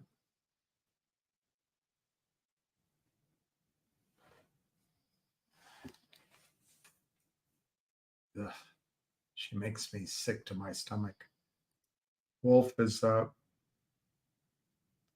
I don't think it's halted. I just think isn't trading. It's essentially a shell. It's essentially a shell. Let me see what Logic's doing. Logic was trading.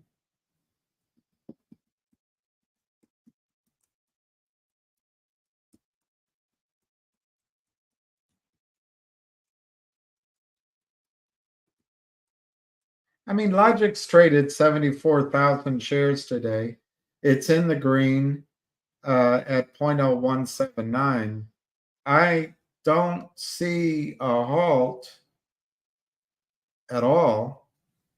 But no one, a lot of people in Logic are just, they don't believe it. It closed at 0.0179. I really commend to people their last news release, which I might have sitting here, which pointed out that they did a deal for $100 million, where we as Logic shareholders keep 15%. Anyway, I did the arithmetic on that. Of course, I can't find my article. It's worth 6 cents a share. But then you read the rest of the news story, and it says they're going to do this is a first of a series of reverse merges into the company. And that is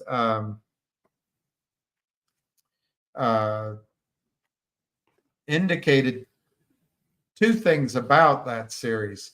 One, they have 2 more under LOI, and the way it was written, it looks like they're only talking about those 2. They're going to try to get those 2, in addition to the 100 million, accomplished by the end of July. Personally, I think they need to do everything all at once, or the bickering over the ratios will start, because that's what the shorts cause. Anyway, further, here it is. Here's the article.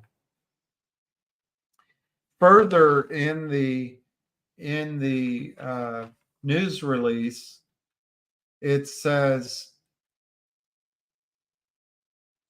first, okay, on the second page, this acquisition represents the first in a series targeting a cumulative value exceeding $750 million, focusing on biotech and cell and gene therapy, which very interesting. This book I read to you is about telomere.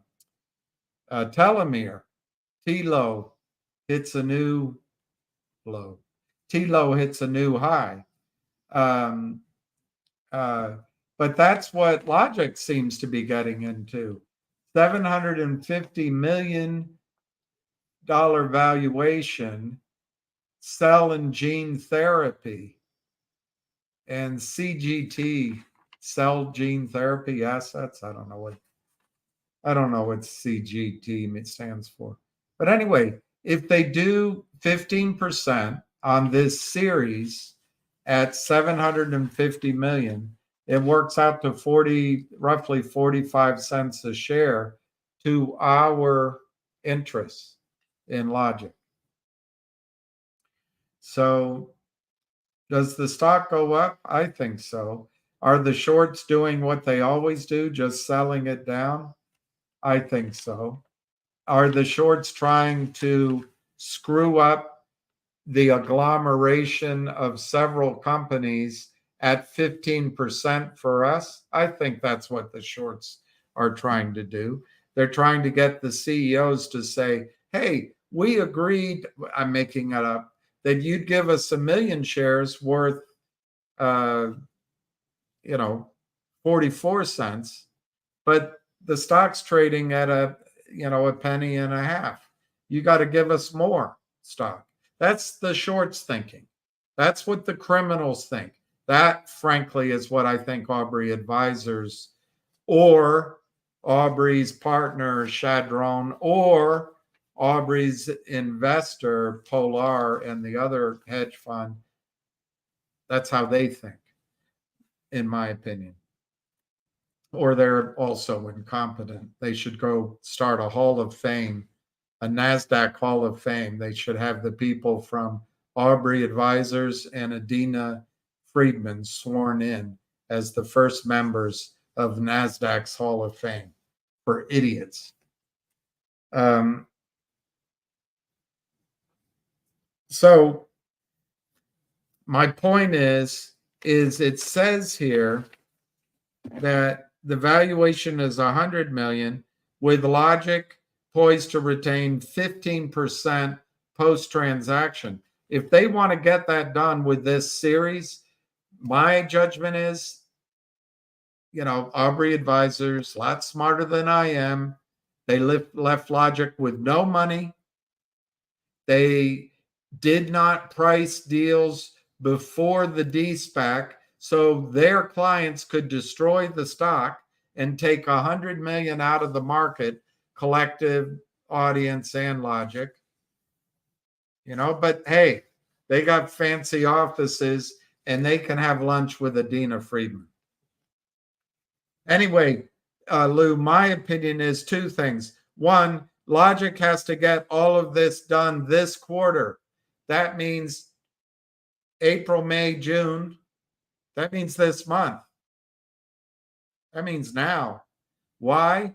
Because they don't have enough money to update their financials. And the only reason that the companies want to go public via Logic is because it's a clean reporting shell. And now you're listening to me, you're going to say, well, what if they don't get it done? And what if this and that? They will get it done, and they will raise some money. That's one negative in here, is they say they're going to raise a significant amount of money. If the new CEO goes to Aubrey Advisors, run from the investment, don't walk. I wouldn't trust Aubrey Advisors. Collective Audience has 2 Aubrey Advisors on their board. I personally think that's a mistake. I really like Peter Bordas. He is doing a fantastic job. He needs to go to those 2 lovers and say, hey, it's not me, it's you. It's not you, it's me. It's not you, it's me. I love how you look. I love how you comb your hair. I love how you walk, but you got to move on. Get off my board. Hey, get off of my cloud. Hey, you, get off of my cloud. All right. Anyway, Lou, I didn't really answer your question. What I understand is going on with Logic is, it's from here. They're working on this transaction, and they have to get it completed by July 31. It says so. It's a binding agreement. And then it says this acquisition is the first of 3 biotech-focused companies, with the subsequent acquisitions already in the letter of intent phase. I think they have to do them simultaneously so they all can get the deal of 15%, and the one CEO doesn't say, hey, it's unfair. The thing is, the criminals drive the Aubrey Advisors group, whoever it is, drive the price down. Somebody shorted the stock. And then that changes. The first CEO says, well, that's not fair. I don't want to do it at 44 cents. I want to do it at a penny. Well, that's short-term thinking, because the criminals that are behind Aubrey Advisors will keep selling. They don't stop at a penny. And as the denominator gets expanded, the next guy that wants to join the group, they want a better price. It never ends. And I don't say this to scare anybody. What I say it is that the CEOs and the people at Logic have to come together, be strong, fight back, and do the valuations, do the allocations based on their own valuations, based on the arithmetic that 15% gives, and ignore the market price. The market price is all fraud because of Aubrey Advisors, maybe some real shorts, and some shorting that came in prior to it. I think from Ionic and from the Neo exchange. And it's all allowed under NASDAQ and OTC by Chuck Orwell, and Adina Friedman. So anyway, I think what's going to happen over this week, next week, you're going to see some announcements on these LOIs. And the stocks, to me, has to go up. As long as they do the share allocation, as it says in the news release, at 15% post-transaction, it's just arithmetic. You're in real estate. You can do that easily in your head. But the rest of us can remember it, how you set up a formula. 15% of X equals, I think we have 5 million. We're going to have post-reverse, so 5 million shares. But right now we have 242 million shares. So you just do the reverse calculation. That's the allocation of shares. I think they have to do them all together. And I think they have to stick to their guns on the valuation, not Aubrey Advisors clients, because Aubrey Advisors clients are trying to protect the counterfeiting, the illegal selling that Adina Friedman and Gary Gensler and Charles Cromwell allow, because they're all in on it. They're all in on the theft. All right.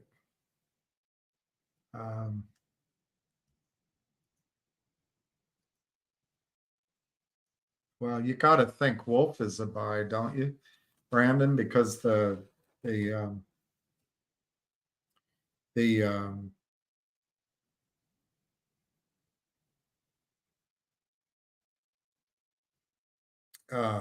Bitcoin goes to 150,000.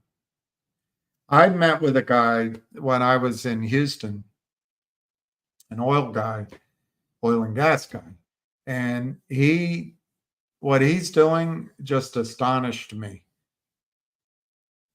And anyway, we had a long conversation. I wasn't drinking, but it didn't make me any better at remembering anything or asking the right questions. And we talked for an hour and a half, and then I went to use the loo, and I figured I wouldn't see him again because I thought he had left. And then I had a couple of questions, and he was there, and we asked. But our second conversation, he told me, I said to him, what could Bitcoin do? It's 70,000, or at least it was. 70,000, what could it do? Go to 700,000? It can go to 10x? That doesn't sound very exciting. He said, it's still at the beginning stages, which was really interesting to me.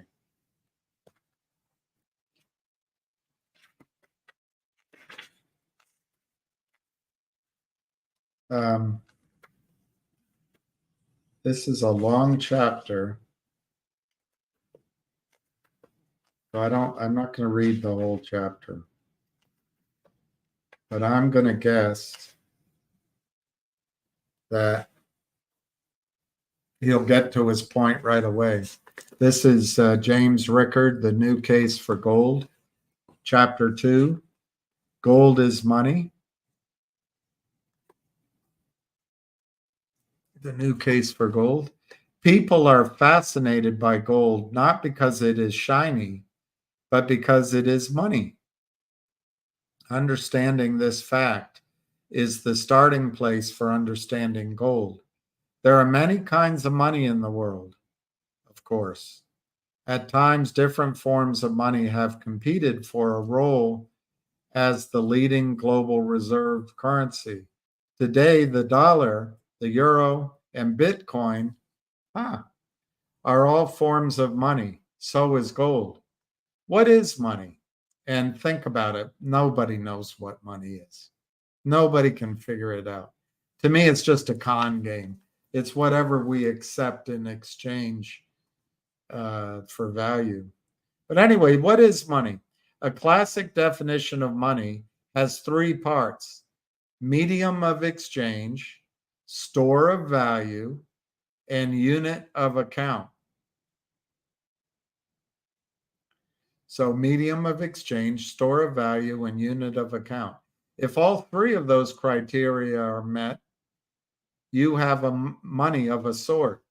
If you ask economists what is money, they reflexively assume that only fiat currencies printed by central banks qualify, and they lapse into technical discussions about narrow or expanded versions of money supply called M3, M2, M1, or M0, which are all different, each M being narrower than the one before.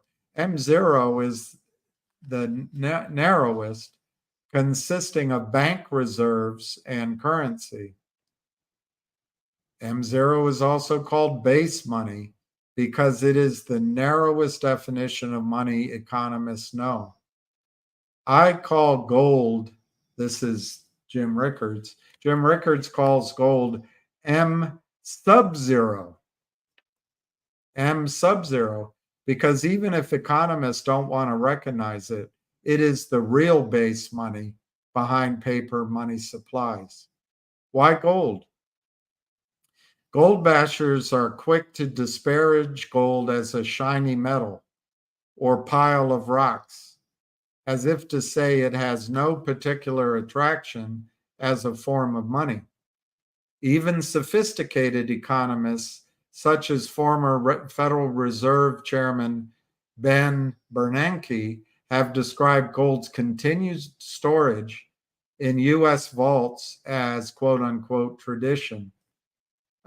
Just to remind you, Jim Rickards believes the gold is there. I think the jury is out whether we have our 8,000 tons, but like I've said before, it probably doesn't matter because we're never going to let anyone look. We're just going to state it. Ben Bernanke says storage of gold is tradition, with no suggestion that there is anything more useful to say about gold. In fact, the use of gold as money is not only ancient, but eminently practical. Recently, Justin Rolat of the BBC World Service conducted an interview with Andrea Sella, professor of chemistry at University College London, in which Professor Sella provided an in-depth review of the periodic table of the elements to explain why gold, among all the atomic structures in the known universe, is uniquely and ideally suited to be money in the physical world. We all recall the periodic tables of elements from high school chemistry class. It looks like a matrix of squares, 1 square per element, about 18 squares wide and 9 squares high, with an irregular shape around the edges. Hydrogen and helium stand above their peers. Each square contains the name of an element and its one or two lettered symbol, along with useful information such as the atomic weight, atomic mass, and boiling point. I wonder what the boiling point is of gold. A total of 118 elements are represented this way, from hydrogen, which has the atomic number 1, to unonactium, with the atomic number 118. And guess what? We're making all sorts of new radioactive elements with moxie fuel, which is reprocessed atomic weapons waste that we put into Fukushima Daiichi. It's pretty scary. But anyway, let's stick to the topic at hand. The important point for our purposes is that there is nothing physical in the known universe that is not made of one of these elements or a molecular combination of these elements. If you're looking for money, you'll find it here. Professor Sella deftly leads us through a tour of the table. He shows us that most of the matter in the universe is completely unsuitable for money. He then zeroes in on that handful of elements which are suitable and singles out the one that is nearly perfect for the purpose of money, gold. Sella quickly dismisses 10 elements on the right side of the table, including helium, argon, and neon. The reasons are obvious. They're gases at room temperature and would literally float away. They're no good as money at all. In addition to the gases, Sella rejects elements such as mercury. That's Hg for those who are curious, and bromine, Br, because they're liquid at room temperature. And they are as impractical as the gases. Other elements, such as arsenic, As, are rejected because they're poisonous. Next, he turns to the left side of the table, which includes 12 alkaline elements, such as magnesium, Mg, calcium, Ca, and sodium. These are no good as money because they cause high blood pressure. No, that's just sodium.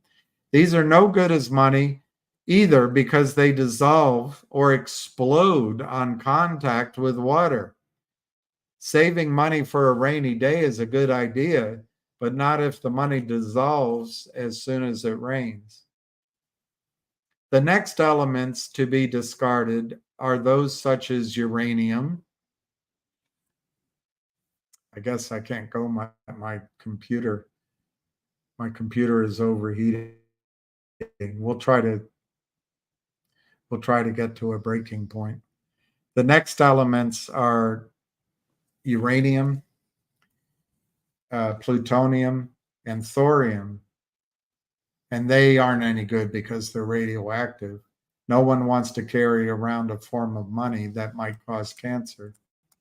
Also included in this group are 30 radioactive elements made only in laboratories or at Fukushima Daiichi, which can decompose moments after they're created, such as Einsteinium or Einsteinium, ES.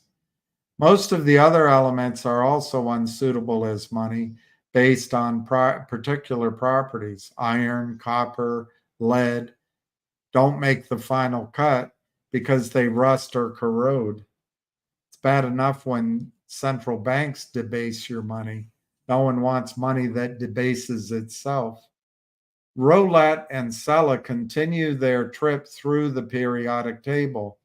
Aluminium is too flimsy as coins.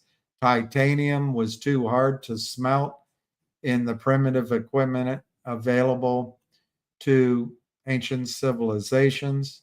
Once the process of elimination is complete, there are only 8 candidates for use as money. These are the so-called noble metals, situated in the center of the table almost, consisting of iridium, osmium, ruthenium, platinum, palladium, rhodium, silver, and gold. I wonder why they left titanium out, because they can smelt it now. All of these are rare. Still, only silver and gold are available in sufficient quantities to comprise a practical new money supply. Or he left new out, to comprise a practical money supplies. The rest are extremely rare, too rare to be money. And they are difficult, the rest of them, to extract because of high melting points. Roulette completes his tour de horizon this way. Quote, this leaves just 2 elements, silver and gold. Both are scarce, but not impossibly rare. Both also have a relatively low melting point and are therefore easy to turn into coins, ingots, and jewelry. Silver tarnishes. It reacts with minute amounts of sulfur in the air. That's why we place particular value on gold. This comes from Justin Roulette's book. No, it's a magazine. Why do we value gold? 2013. It turns out gold, which is AU, as you know, has one final attraction. Can you guess it? It's golden. All of the other metals are silvery in color except copper, which turns green when exposed to air. Beauty is not a prerequisite for money. Still, it is a nice attribute for gold, considering it passes every other test with flying colors. Our ancestors did not use gold just because it was shiny or beautiful, as modern critics suggest. Gold is the only element that has all the requisite physical characteristics: scarcity, malleability, inertness, durability, and uniformity to serve as a reliable and practical physical store of value. Wiser societies than ours knew what they were doing. Of course, this list of virtues does not mean that gold has to be money. Today's money exists mostly in digital form. Electrons that store the digits don't rust either. Then again, they're not very scarce, electrons. Just because money is digital doesn't mean it's not part of the physical world. There is no escape from the periodic table of the elements. Digital money exists as charged subatomic particles stored on silicon chips. Those charges can be hacked and erased. Gold atoms, the atomic number 79, are stable and cannot be erased by Chinese or Russian cyber brigades or the CIA. Even in the cyber age, gold still stands out as money non-pareil. Gold is not an investment because it has no risk and no return. Warren Buffett's well-known, these are the criticisms that he's refuting. Warren Buffett's well-known criticism of gold is that it has no return and therefore no chance of compounding his wealth. He's right. Gold has no yield. It's not supposed to because it has no risk. If you buy an ounce of gold and keep it for 10 years, you end up with an ounce of gold, no more, no less. Of course, the dollar price of gold by ounce may have changed radically in the 10 years. That's not a gold problem. That's a dollar problem. To get a return on investment, you have to take risk. With gold, where is the risk? There is no maturity risk because it's gold. It won't mature into gold in 5 years from now. It's gold today and always will be. Gold has no issuer risk because nobody issues it. If you own it, you own it. It's not anybody's liability.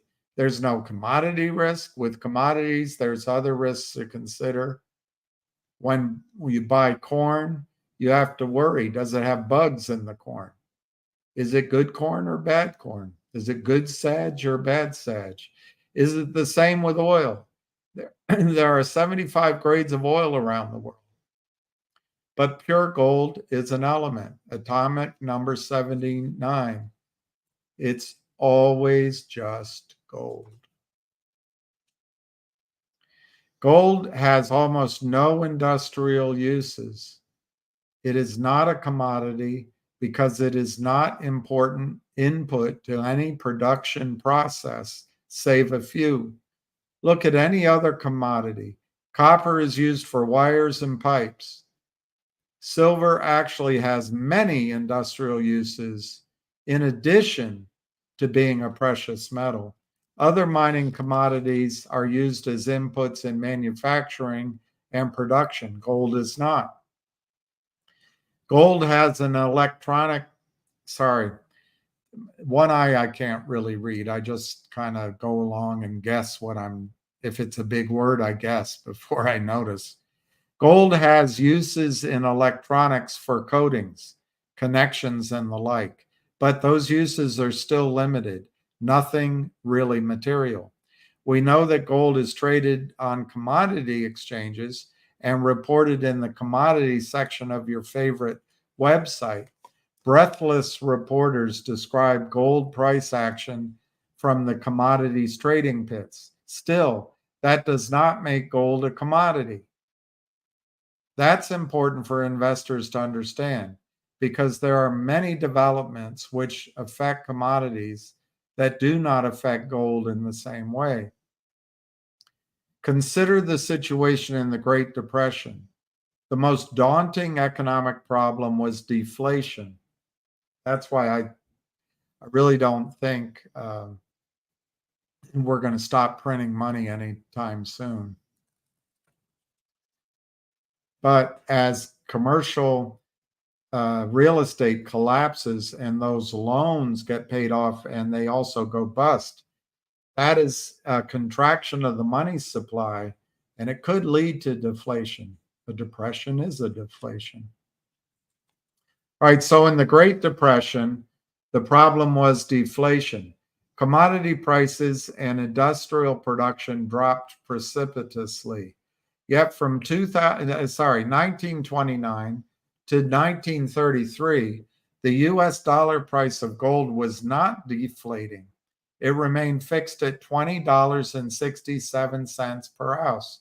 Gold was performing a monetary role, not a commodity role. In a matter of months, beginning in April 1933, the United States government forced the price of gold higher from $20.67 an ounce to $35 an ounce. The government raised the gold price to cause inflation. The government wants inflation. They were desperate to break out of deflation, and gold led the way by government fiat. Stock and commodity prices soon followed. Gold did not act at all like a commodity. It acted like money. Today, governments again fear deflation. and seek inflation to help reduce the real burden of sovereign debt. Ours right now is 35 trillion. We've paid off student loans. We fly people in from around the world to be put up in luxury homes in Manhattan. We subsidize $1 trillion wars, $8 trillion to the war machine since George W. Bush took over. So we have a lot of debt. And inflation helps to reduce the real burden of that debt. Gold may again be enlisted to catalyze the inflation that central banks have thus far failed to produce. That's one of Jim Rickard's key points that I remember and I brought up before. And I did the calculation and we read it, I don't know, a couple of weeks ago. I think his basic point is if gold were repriced at $10,000 an ounce, $10,000 an ounce, the United States of America could clean up its books across the board. Of course, we'd have to stop thinking like the world's hegemon, the world's bully, and the world's defrauder, and start acting like the world's best financial markets, the world's best reserve currency, the best government, all things we're capable of doing. We're capable of doing all of this. We just have to take back control of the government from the banksters. We have to take back control of journalism from BlackRock. We have to take back control of Congress from Goldman Sachs. And we, in my judgment, have to make the regulation of our financial markets a cabinet post and make the careers in that government institution a career, 20-year, 30-year, before you can revolving door into the law firms like Gibson Dunn and the hedge funds like Citadel. We can do it. We just got to stop listening to the liars that are making all the money. Anyway, we can do it. I don't know a better country in the world set up to rediscover our greatness. And I'm not saying that slavery was great. I'm not saying racism was great. I'm not saying being an indentured servant or being a someone brought over from China or Ireland to build the railroads was great. That's not what I mean by great. What I mean is the greatness of the American idea, our Constitution, and the fact that we have ways to redress the violation of individual rights. If you've lived around the world, the greatest thing about America is our individual rights, our right to speak, our right to disagree, our right to read journalism that we choose, our right to say something that YouTube doesn't agree with, our right to make decisions about our own bodies and who and where we associate. But that doesn't mean going back to a time where America was unfair to people just based on certain metrics. Would make America great. No, what would make America great is a return to honesty, integrity, expecting our government to do the right thing. And by the way, no, I won't say that because I was going to make a joke and I want to make my point seriously. Okay, so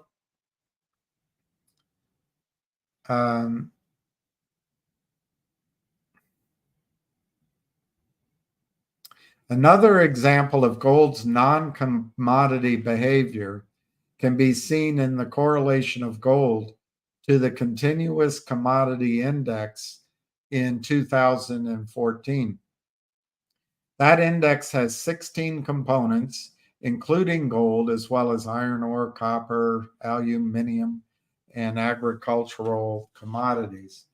Gold exhibited a high degree of correlation to the index from January through November of 2014, which is normal.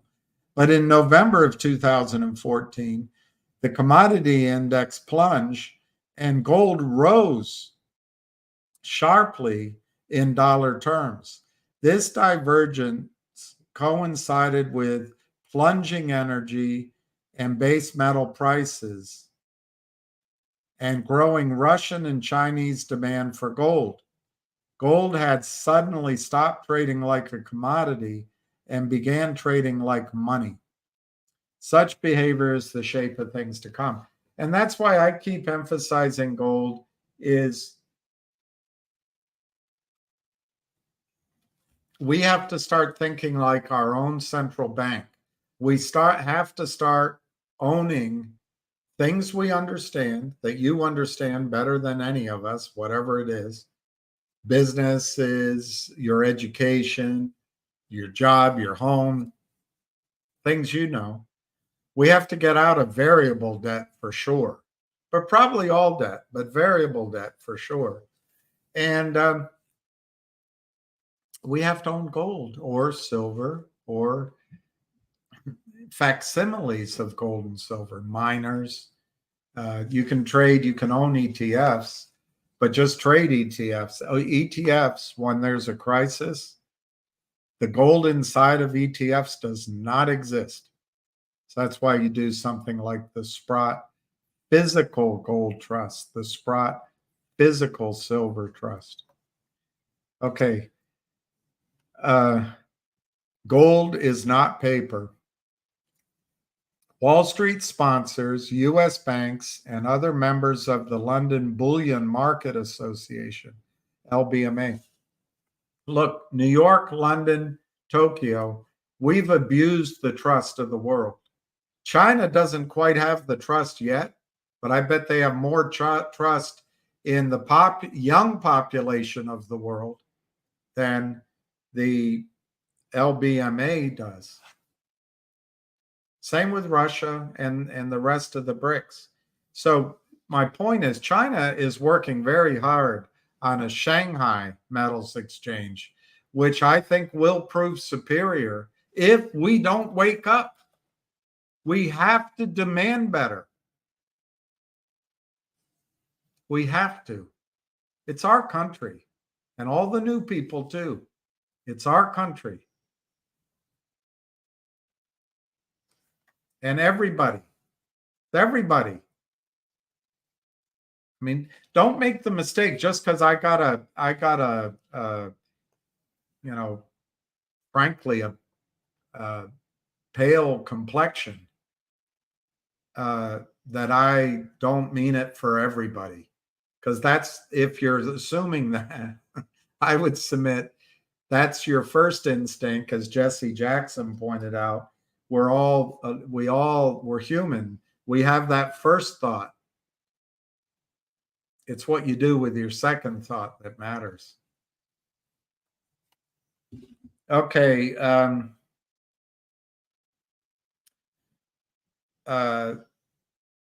Wall Street sponsors, U.S. banks, and other members of the London Bullion Market Association have created enormous volumes of gold products that are not gold.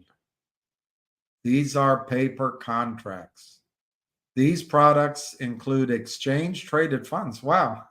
Look, I didn't read ahead, so I might as well just keep my mouth shut and just keep reading.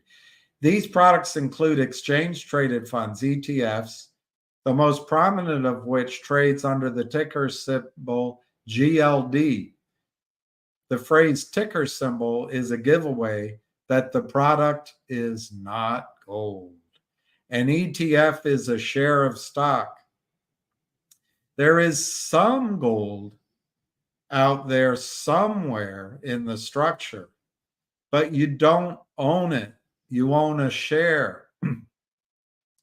Even the share is not physical, it's digital and easily hacked or erased.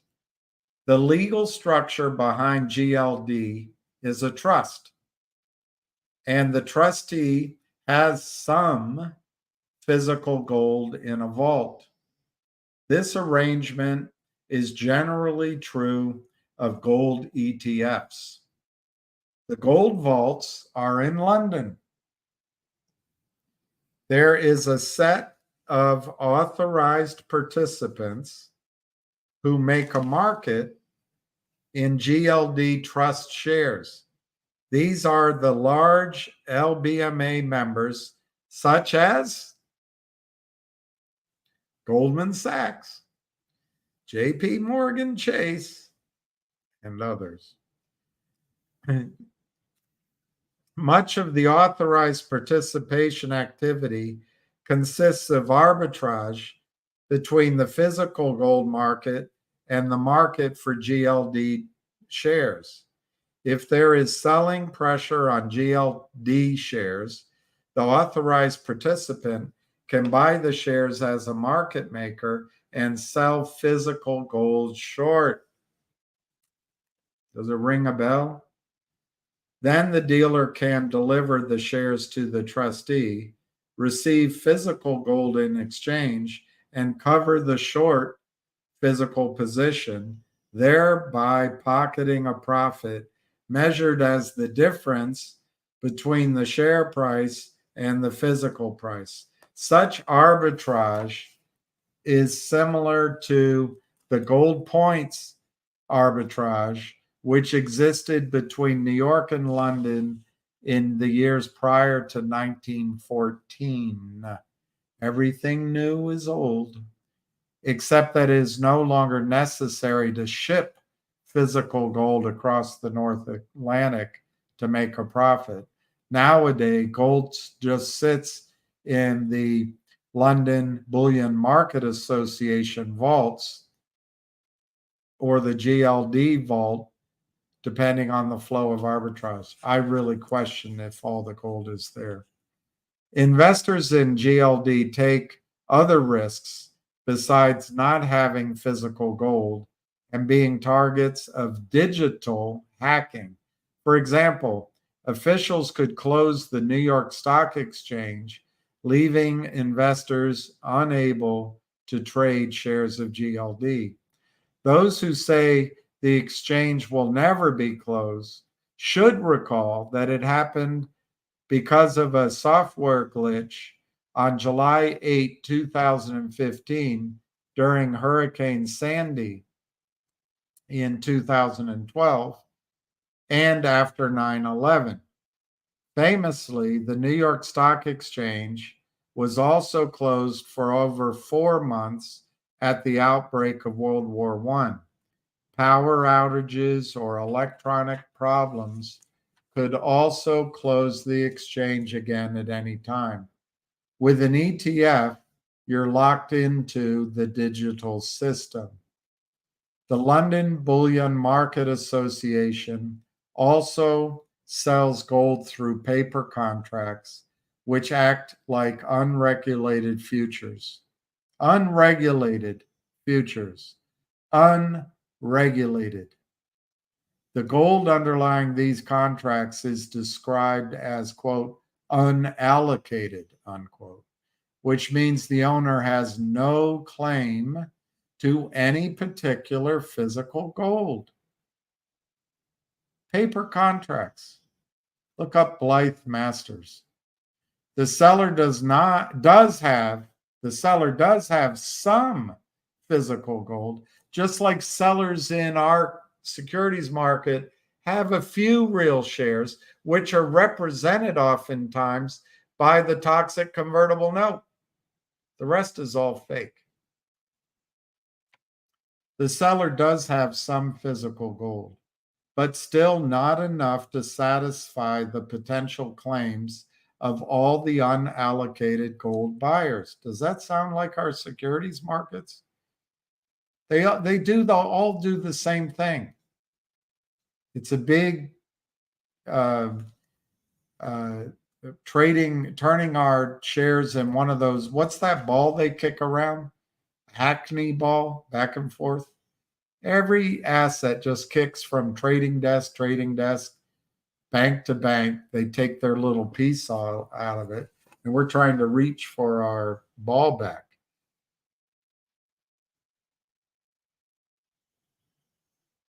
The seller does have some physical gold, but still not enough to satisfy the potential claims of all the unallocated gold buyers. Banks can sell $10 or more of the contracts for every $1 of physical gold they hold. They hope that all the holders don't show up at once and ask for the gold, which is what MMTLP shorts hope for too. Because if they do, if everybody shows up at once, they're not going to get their gold. Gold owners under these contracts have to give notice to the bank if they want to convert from unallocated gold to gold that is specifically allocated and held in custody. Does it sound like MMTLP? It does to me. The notice period gives the bank time to locate some physical gold to cover the contract. If too many customers claimed gold physically all at once, the bank could terminate the contract and simply provide the counterparty with cash. Does that sound like trading in MMTLP before it was halted? It's the same con job. So they can terminate the contract, halt trading, and just provide cash, which is manufactured out of thin air. And Goldman Sachs controls the Treasury, controls the Fed, controls the DTCC, controls Gary Gensler. He's Goldman Sachs's mouse.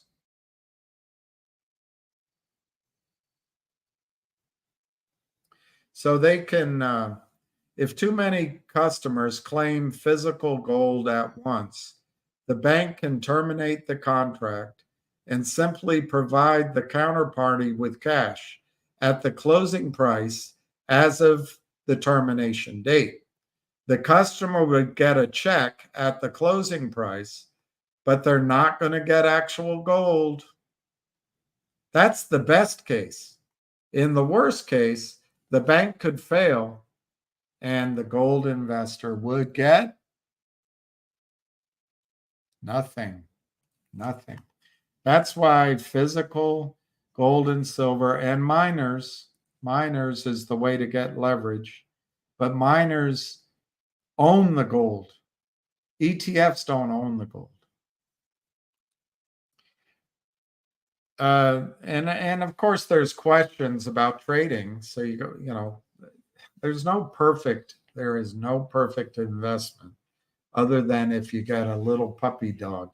That's a perfect investment. So these paper contracts might offer price exposure to gold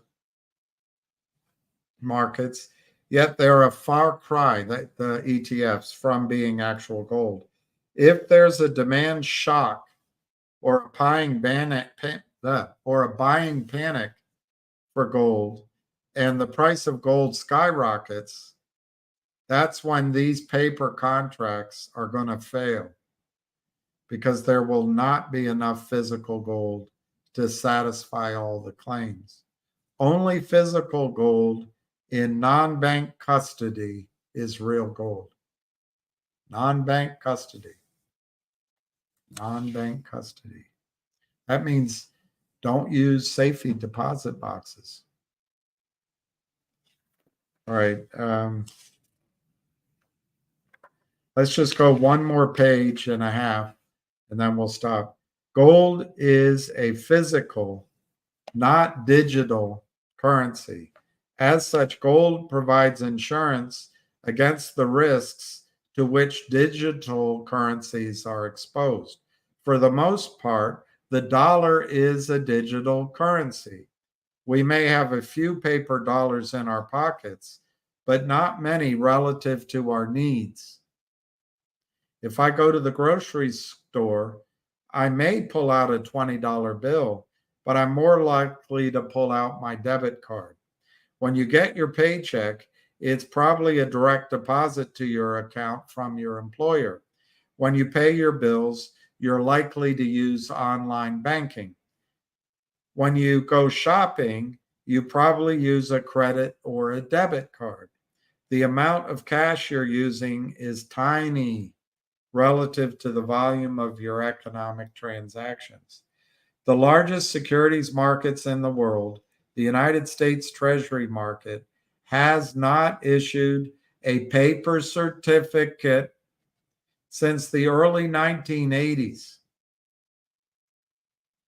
The largest securities market in the world, the United States Treasury market, has not issued a physical paper certificate since the early 1980s.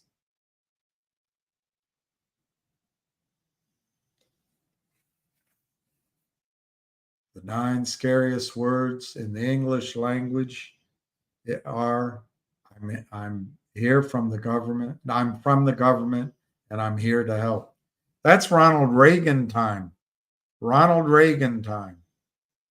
But it was also a time when the brokerage firms were starting to get control of the financial system by monopolizing Congress. I remember this. I remember our manager, David Lefebvre, who married Don T. Reagan's daughter. He also was started his career as a Marine at the White House, where I think he may have met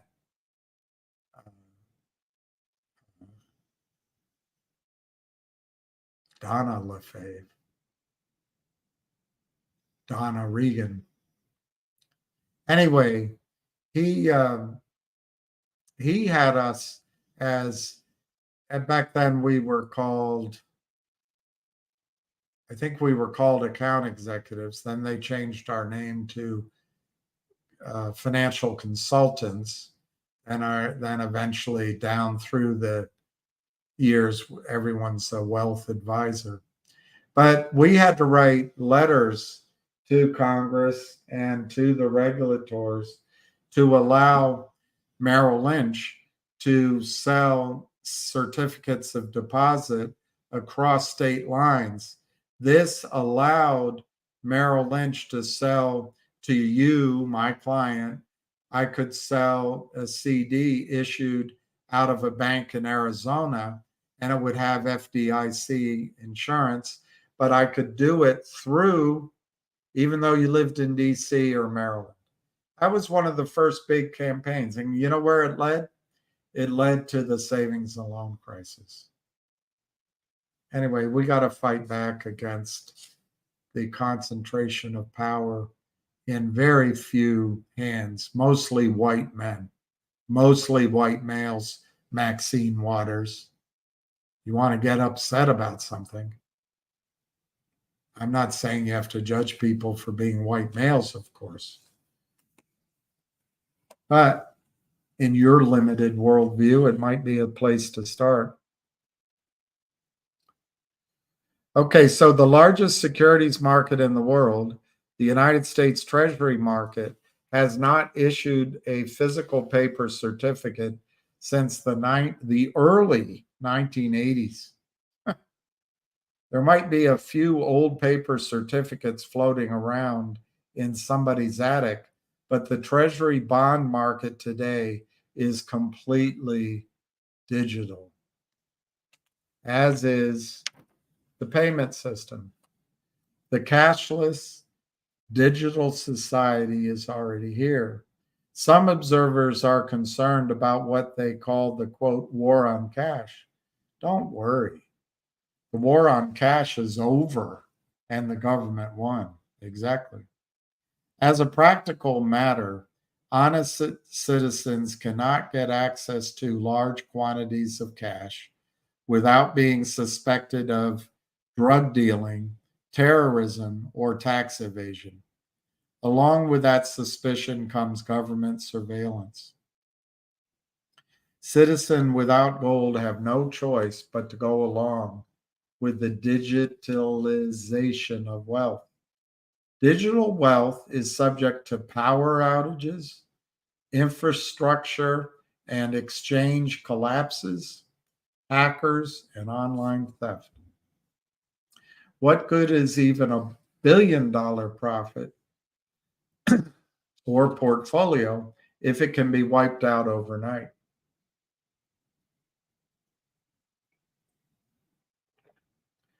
What if the government shuts down the banks and reprograms the ATMs to limit you to $300 a day for gas and groceries?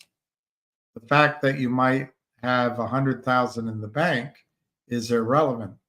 Government regulators will say 300 a day is more than enough for gas and groceries until further notice. That is the exact scenario which played out in the Eurozone in Cyprus in 2013 and Greece in 2015. Savers should have physical gold as an insurance against a bank freeze scenario. All right, I'm going to stop there because I monopolized your time. Which reminds me, if you're interested in the gold investment, that's my email. I've gone one by one, and I'm going to finish it tonight and tomorrow morning to get about 60 emails out to make sure everyone who showed interest at least has a chance to participate. I think this is going to this transaction, gold, it's a Nevada company, might as well be a private company, but it'll publicly trade as soon as things go well. I think you risk 4 cents a share. That's the risk. The 3 scenarios that could happen. The current shareholders might just sell the company. I don't think they're going to do that now that we've raised money, but because we've raised enough, and it really is enough. They could shut down the offering. I don't think they will yet, but they could shut it down. The other thing, they are talking to several billionaires or big sources of money for the $5 million raise just to build out the pilot plant and prove the gold. That could happen. That engagement could happen at any time, and then this race is over with. And they could max out on the raise. It could go to, I don't know where they're going to cap it, but I would say they could go to $500,000 raised here. I think we already have half of that spoken for, and they could stop right there. I don't know. So that's why I'm trying to do this work now, so that at least in my conscience, I've reached out to everybody. But I'm an investor in the company, and I really believe that we're on the verge of success. And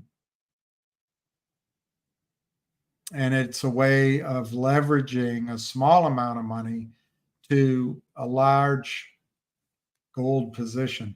So for 4 cents at risk, which could take a long time or something bad could happen, but I don't think so.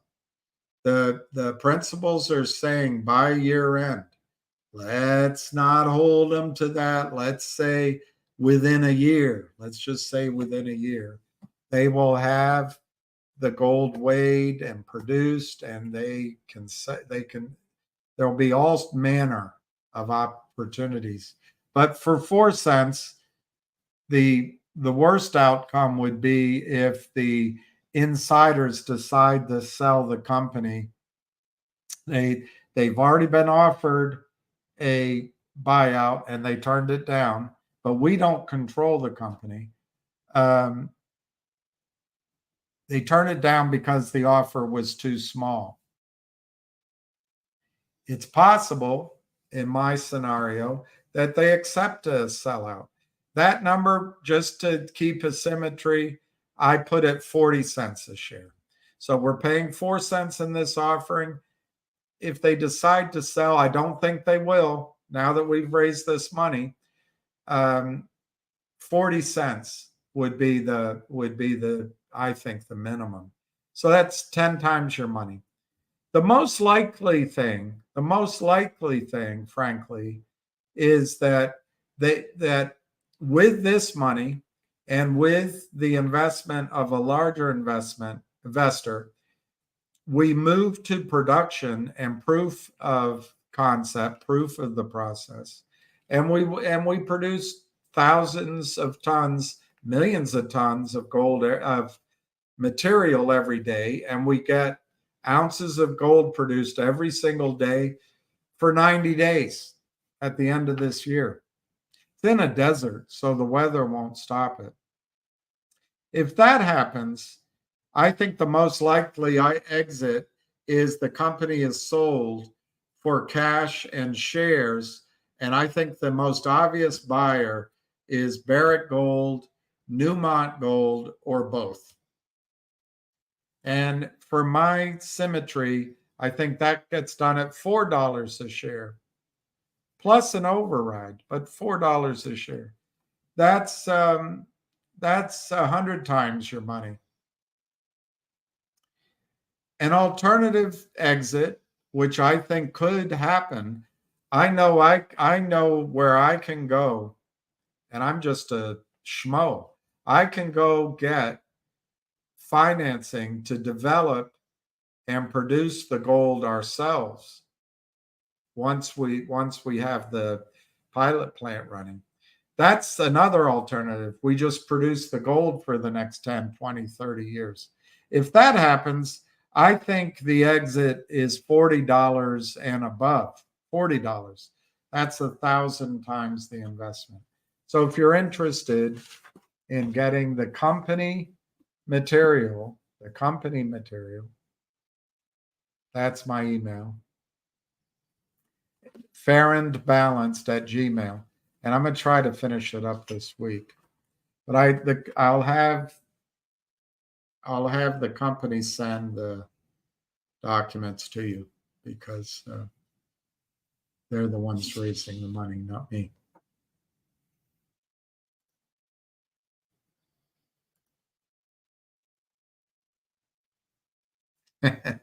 I love it, Nunya. I love it. I love it. I love it. There's nothing new under the sun. Exactly, Nunya. Pretty smart.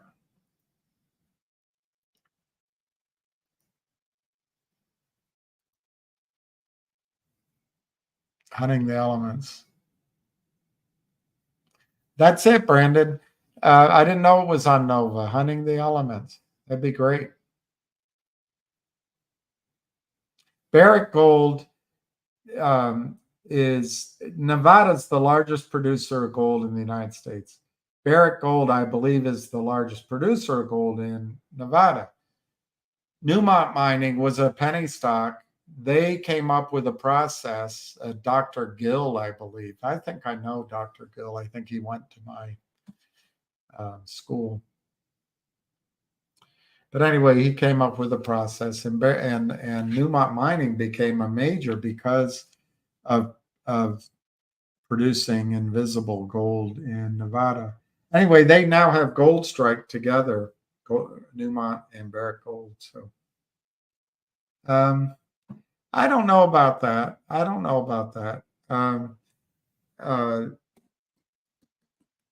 I'll try to do a video, but I saw an analysis of home prices in London priced in gold.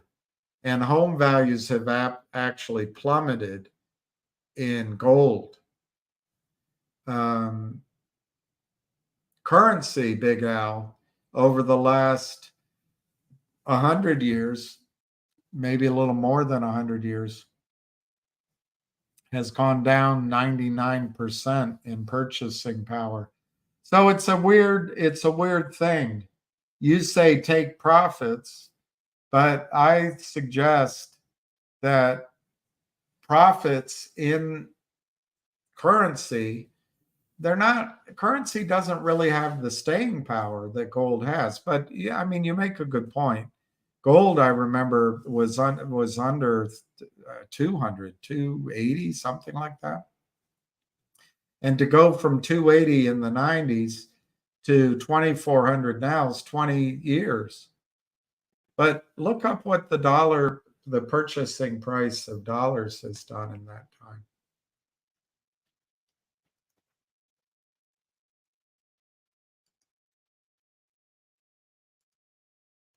All right, I'm going to sign off.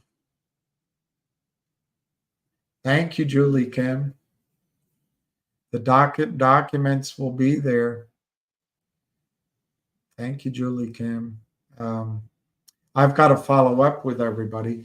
Let's see how the stocks closed. Logic, I guess, flat, although it looks up a tiny bit, 0.0179.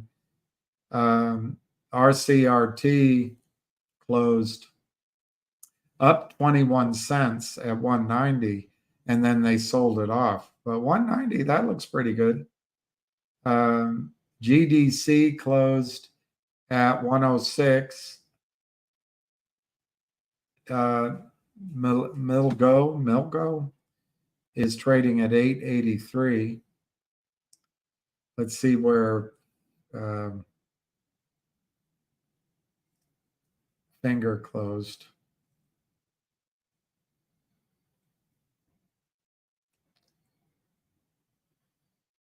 It was down 6 cents at 295.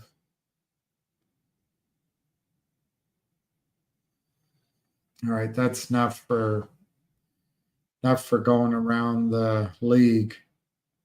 GME up 80 cents in the aftermarkets. Let's just check, because Lou got me thinking about it. Let's just check and see if there were any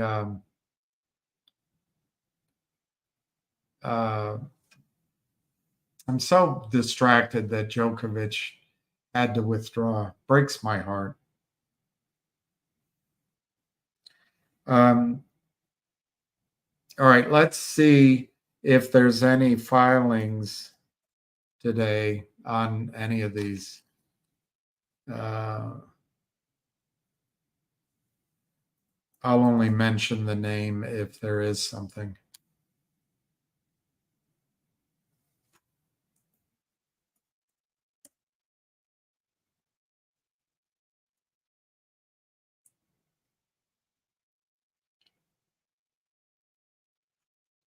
I'm just looking. I'm almost done. May 30. That's not today.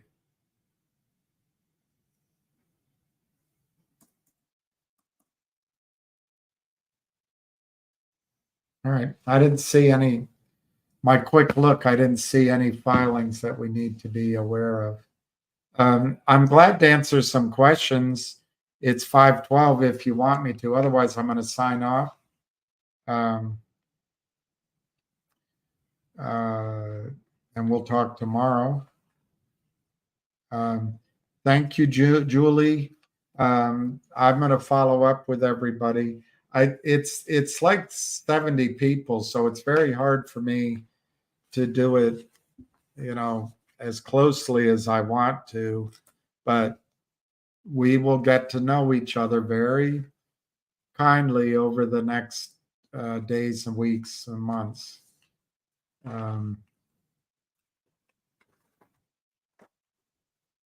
Can't believe he's out. So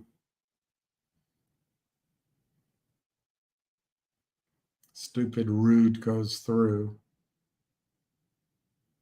Rude plays Zverev, and he's fresh. And then they're going to play Alcaraz or Sinner. Oh, well, I guess time to turn the page. All right. Let's go back before I sign off to the motto. Let's talk about the motto of the NASDAQ. And let's sear this. Let's put this on our daughter's bedroom walls and put it in the locker rooms of our favorite football teams. The call to action by the sheer brilliance of Adina Friedman, a leader for our times. Quote, we are rewriting ways to expand wealth, create jobs, and enrich people's lives. We aim to set the pace for rethinking capital markets and economies anywhere and everywhere, unquote. I would suggest she adds to that quote where that period is, puts a comma, without enforcing settlement. She should just add to that statement, without enforcing settlement. All right, everybody. Peace, love, and happiness. Well, let me just say that Patrice called it right, correctly. And I didn't mean to be hard on her at all. It's just, to me, finger being under 3 is an opportunity to buy it. Doesn't mean it can't go lower. But eventually, the good trends in finger will out and the price will go up unless there's some disaster that befalls our stock markets that we can't think of. So anyway, let me take this drivel down. Absolute drivel. Absolute drivel. Okay. I'm going to say goodnight to everyone. Thank you for stopping by, as I said to him. And we will meet again tomorrow. Cheers.